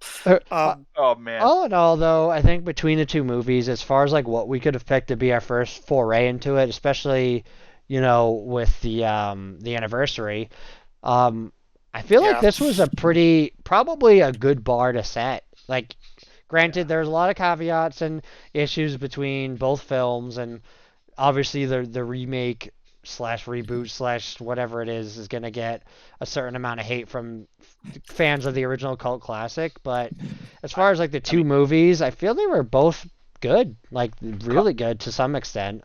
I mean, some people may hate me for saying this. To be honest, I'm actually glad I watched the first movie before the second movie, not because I think the first one's better. I think the first movie actually helped me appreciate the remake more. Absolutely. Because what they're coming from. Because watching them in my order and then going back to the second one, I'm like, holy fuck, like I see why they did that, and that's really cool that they kept that in the remake. Yeah. So one last question. What do you guys think of the accusation about the first one being a Brat Pack war movie? You mean the Breakfast Club with AKs? Yes, the Breakfast Militia. Or Ferris Bueller's Partisan Resistance. I don't think they had enough buddy moments for that. They honestly there weren't. They had a couple. Yeah. It was too dark. It was honestly too dark to be any kind of Brat Pack.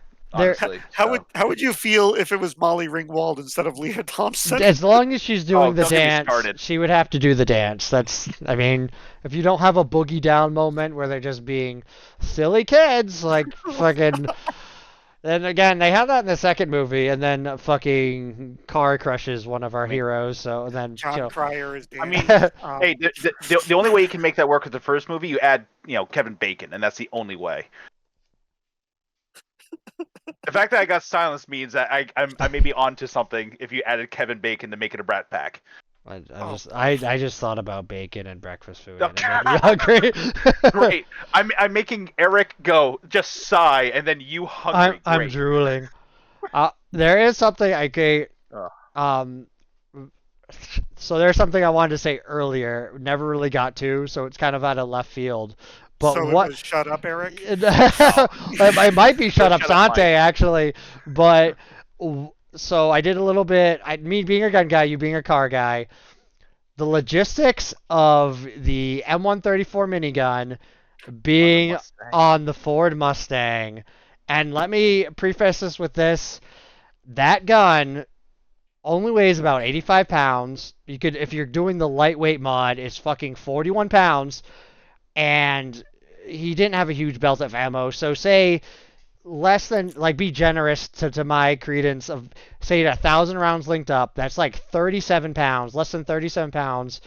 you have anywhere between 77 to 122 pounds of gun on top of It's that Ford Mustang. it's Sante's begging. it's the recoil, Sante. There's a reason why they put miniguns Well, on tripods and bolt them to things. It's I yes, don't. a Not person just the can top fire and a the roof. minigun from the hip. I've seen it done. Hmm. I get it. And But they immediately turn. the point is, the Mustang, the metal in that Mustang, I could punch through with a Well, screwdriver by hand. no, I don't disagree with you there, but I'm leading a lot of like I don't even know the word I'm looking for, but a lot of weight towards of like maybe they could have thought it out. But what if they reinforced, like essentially made a roll cage or something similar, like made a cage on the inside of the car? Because it did, and it might have been just the way it was shot, but it looked like there was They something could have akin to that. totally, they could have totally Sa- taken a Sa- Mustang with a roll cage in it already. My And then point isn't that it can't be done. You could do almost anything. Mm. The question is whether a group of partisan teenagers in a fighting Oh. guerrilla actions behind enemy lines should take the time to do this. All right, you know what? Eric, Point. Eric, No, I'm on. are I'm on you Sante's saying side on this if one, you only because of didn't one thing. have a minigun or access to a minigun, you wouldn't mount it to the neighborhood dog and roll in hot and heavy and mow Okay, down hold This all is- those bad guys, North Koreans? I'm gonna help This is the Sante's argument in just one thing. I'm gonna help Sante's argument with one thing. There is a real guy out there that actually put a minigun on top of a Tesla. Guys, It can happen. I'm not saying something can't be done. This is the reason why, in a combat situation, you guys are in my team, not I'm in your team. Do you understand the difference? You guys might be wanting to take the time to weld up a cage armature inside of a Ford Mustang to mount a minigun on it. And I will be the one saying, we're about to be shot and killed. We need to go somewhere else. But we're gonna die. We're Cool. not going to waste the time doing this because cool points don't matter to me if my goal is to conduct a partisan resistance. I don't know if you're like straight up styling on the enemy and you're rolled into like some type of POW camp. All those guys in the camp, like, holy fuck! Do you see how cool that was? Like, I want to be with those Sante guys. rolling in as Ric Flair, apparently. Just fucking laying him down. I mean, I'm not saying like obviously it would be the most reasonable thing to do, but I don't No, it think was- that's obviously the point. I mean, if It they was were trying to be totally done for reasonable, fun. he wouldn't have been using the fucking saw. That thing sucks. Like No. throughout the Said movie. that already. Yeah. He But clearly did it for fun, for the minigun on the Ford. So. I think And- just and being That fun, goes back to my fun, that goes stupid back to my point kids. about why the remake is more of an action Hollywood Mm-hmm. movie, which is fine, versus the original, which is more of a gritty anti-war war sucks movie. Yeah. Oh, I think I feel winded after that. we've been recording for a while, and I'm not saying that it hasn't been a good recording, but I am saying we might want to kind of get to the point where we can wrap things up so that people who were forced to listen to this don't come and kill us with a Yachty-matic. I mean, that or a pencil. I don't know. Well, if they Or were, mount a minigun on top of their Mustang and mow us in half. Oh my God, they're gonna do it. I would personally use a cat, but whatever. Or, Oh God. Walk up and plant a bomb in our houses and walk away. No, you have to do it with a skateboard, Eric. Did you even watch the movie? Only Jesus. allowed to do that if they dress I up as did. bait. I did watch the movie. I watched the first movie. Oh my God. Yeah, I think Oh. that's a pretty good place I to go stand to. by my. I So- stand by my take. I like the new one. I love the first one. Yeah, so final thoughts in general, like what would you like to see in the future, if any? Whether it's a universe or a follow-up or a miniseries, or like, do you think this is as far as they should go? I would like to see someone take the original screenplay and the screenplay that Milius modified for the shooting script and make an honest, thoughtful, insightful, dark novelization of it, and it not to be me who does it because I can't do it justice. That's cool. That's, Uh, that's pretty fair. You know what? But I I don't want to have. see any more film. You know what? I have one on left field because there was some in the first movie that I actually appreciated.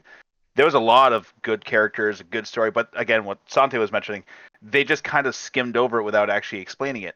I would love to see, and now hear me out, a prequel, not a prequel on the States, a prequel following around Bella as a freedom fighter. So Crap, like that's not a bad a idea. side story. I feel like Yes. that's something, and it would be maybe not shoehorned in, It'd be hard but to do. well, I think if they say they did like my idea, they did a mini series, they could literally have whether it be like a flashback or following him through as his history, brief history. I think that's something they could actually put in the movie to kind of give you a break from what's going on in the modern day and maybe make That you is sympathize true. or empathize with his character. It's again why I would like to see if they did. I'm not saying they're going to, or I have any reason to believe it, but if they did a miniseries, I would want them to lead into the start of both the movies and not just be like kind of like they did with the bar at the beginning of the remake. It's like it's Yeah. cool, it gives you a little bit of an introduction to these characters before shit goes down, but I would like to kind of experience these characters as they are in the world as it is versus experiencing them in this almost like post-apocalyptic setting of fucking chaos and anarchy and death. I can't wait until we can get Sante to watch the original Star Wars trilogy Oh and god. the prequel trilogy, so that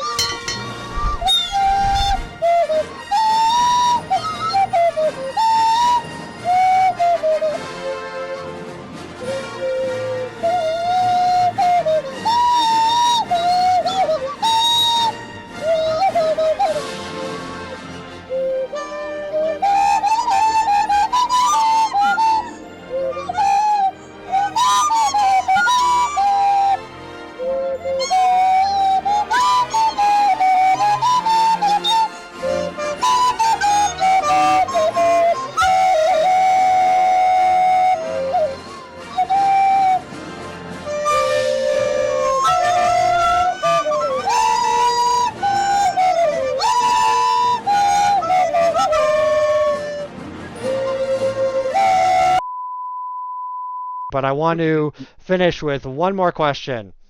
Yep.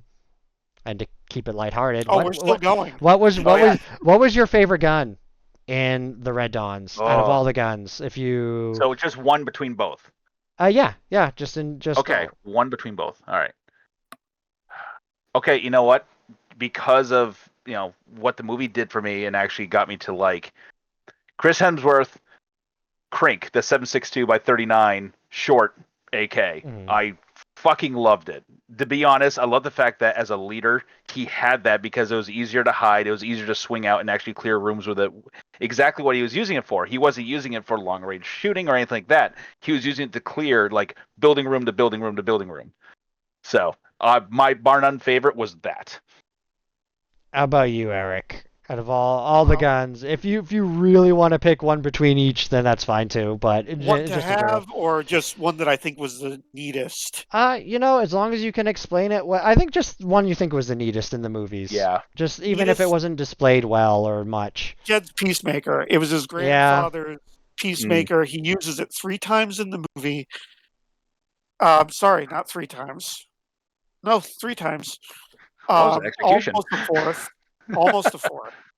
But I like the fact that it fit into the character, having his grandfather's pistol. It gave it a certain amount of weight. It had a certain amount of... Well, it fit in very well with the idea of, this is Americans defending America's homeland in an American style. And he only used it when it was practical, except at the very end.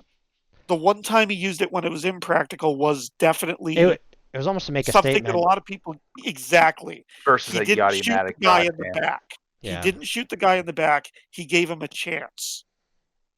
That's what I was actually gonna say. Is like that single action army revolver. I thought was Yeah. cool. Yeah. To pick something different. I'm going with the minigun on the car. Go! God Go! damn it! I knew it. The Peacemaker actually belonged to the director, as I recall. It That's was one cool. of John Milius' own guns. He also owns one of the original Dirty 44s Oh man. because he wrote quite a bit of the screenplay for that. If I was in a movie Alright. from back then, I would have just taken the guns. Mine is mine now. The fact that Sante had to change the answers. What was your original answer? No, that was my original answer. Was Oh, okay. the Colt Single Action Army ad, as I thought was cool because it only shows up a handful of times in the movie, and then but he does it realistic. He does it to make a statement. He's not just running around fucking fighting 20 guys with it in a 20 round magazine clip infinite ammo bandana thing. He Oh, uses man. it the way you should use a sidearm. Yeah. He shoots Yuri at the beginning because, hey, I've got a gun. This might as well use it. I'm in close range. Why waste on something else? He uses it to execute Stephen Gorski, which again, it makes sense. Use your sidearm. He almost uses it on Tony, which is a really touching moment. Yeah. And at the end, it fits. It totally fits that he wouldn't gun the guy down. He still is. He's not the bad guy, even though he's had to be. I think in general between both the movies, let's say for the few mentioned that were just kind of extreme, which were both fucking miniguns essentially. Oh, I Jesus. think most of the guns in the movies were used at appropriate points and were just well thought out because even it's I'm kind of hard pressed because they had the lever action, they had the bolt action, or was it the Remington 700 that was in the second movie, which I thought again hunting gun, like fun, good. Believable, Yeah, realistic. yeah. I They agree had with everything except for the Tech 9. well, Fuck no, that thing. well to that Even the extent, Tech 9 like was realistic. I would say almost no. especially the Tech 9 because I'm like I fucking hate you, gun, go away. Why are you in my movie? Damn But it. Look at it this way, Mike. but they Yeah, did. We have the Yachty-matic and we have the Jam-o-matic. Yeah, Mike, they're look at it this way. They used the Tech 9 because it was what they had, and then they don't use it anymore. Yeah, Yeah, they did dump it immediately. They're the pumped it smartest thing in the movie. it's funny That movie because would have ended quicker if they kept it. yeah, I just thought like it was used in the best spot it really could have been, and then they're like, well, Spider this trap, is yeah. shit, so they dump it for better. So I think overall their choices of guns, even if they fucking went to like BJ's wholesale and picked up a pack of American guns number 101, like saying they just grabbed them at random, I thought they were all pretty good choices. Like even when they had the guy with the CZ75 fucking in the original movie. Yeah, no, that's true. I'm like, I know what you got. Like, it's just There is no reason why That a was paratrooper could have that as a private sale or a battle. And Yeah. it was a retro too. Yeah. God damn, it was so nice. it's like just fucking whatever. And he was the only guy that I saw. I mean, it could have been in the movie for that, but just the one gun the one guy had. He's like, oh, I think this is cool. So You're mine now. forgive me because I'm an idiot. In the first movie, the Nicaraguan colonel with the Walther instead of the Yeah. Makarov. Ah, Did we yeah. already cover that? I don't. We didn't cover it. No, If anything, not in we were this. talking about how. No, we didn't cover it. I think we Oh. didn't cover it because that was one of the weapons we were talking about. How they can get their hands on that, but there was a lot of stuff they couldn't get their hands on. There was a Makarov Right. in the movie, but Well- he was not holding one. It Well, was it was a Walther. you know what's funny to that? The guy in the second movie had a Makarov. Yes. The Yeah. fucking Korean And guy. the Chinese army would have them. Yeah. But, That would no, make they sense, were too. North Korean. Well, yeah. Well. It's a not so Chinese army. Well, again, maybe it leads credence to my, original idea of, well, maybe they're being they're backed getting by. aid because Yeah, of all of the Ah. Chinese equipment. Yeah. yeah. See, Or Hollywood it's equipment. all coming around, Eric. Don't you San- fucking Sante's doubt a- me. Hollywood's Sante's communist a fortune- masters paid them off. No, I think Sante's just a fortune teller. That's what the fuck is going on now. Yeah. You're gonna see a Red Dawn #3, and it's gonna be So- fucking China orchestrated both the Russians and the Would we watch- Koreans. Would we watch a 1984 Soviet film called Red, White, and Blue Dawn, in which the Americans invade Russia? Would we watch this movie? Yes, absolutely. Yes, I would. I would totally watch that. I would like Blue to see Dusk. because it's so The Russian people immediately collapse because they don't have. They It's hard don't. to find them. They're on the bread line. And instead of the normal MPVs, they all drive Ford Mustangs with Gatling guns. And in fact, yeah, that would be the thing. in fact, their AC-130s only drop Ford Mustangs. Like that's. No, jokes on you. Their minigun shoots Ford Mustang. Yeah, exactly. That's yeah. I don't even fucking like that car, but 4,000 Ugh. Mustangs a second. yeah. Ludicrous. The Americans are shooting red, white, and blue Mustangs with cheeseburgers in the driver's seat. It's insane. They're attacking us with our freedom. Yeah. The freedom is actually will manifested. Like it just. Oh my god. Well, on that note, I would like to thank everyone joining us for our 3-hour-long recap on the Red Dawns, and I would like to thank you, Sante, for having us get together to do this. By the way, it's been fun. I hope you glean something other than the knife you're putting to your throat because you never want to live again after seeing such a travesty in front of you. oh god. Yeah, it was fun, and I look forward to our next double feature. Yeah. Send all your hate mails somewhere else. And shall we go home, guys? I think the lobby is closing. Please join us next time on Ever Watch This.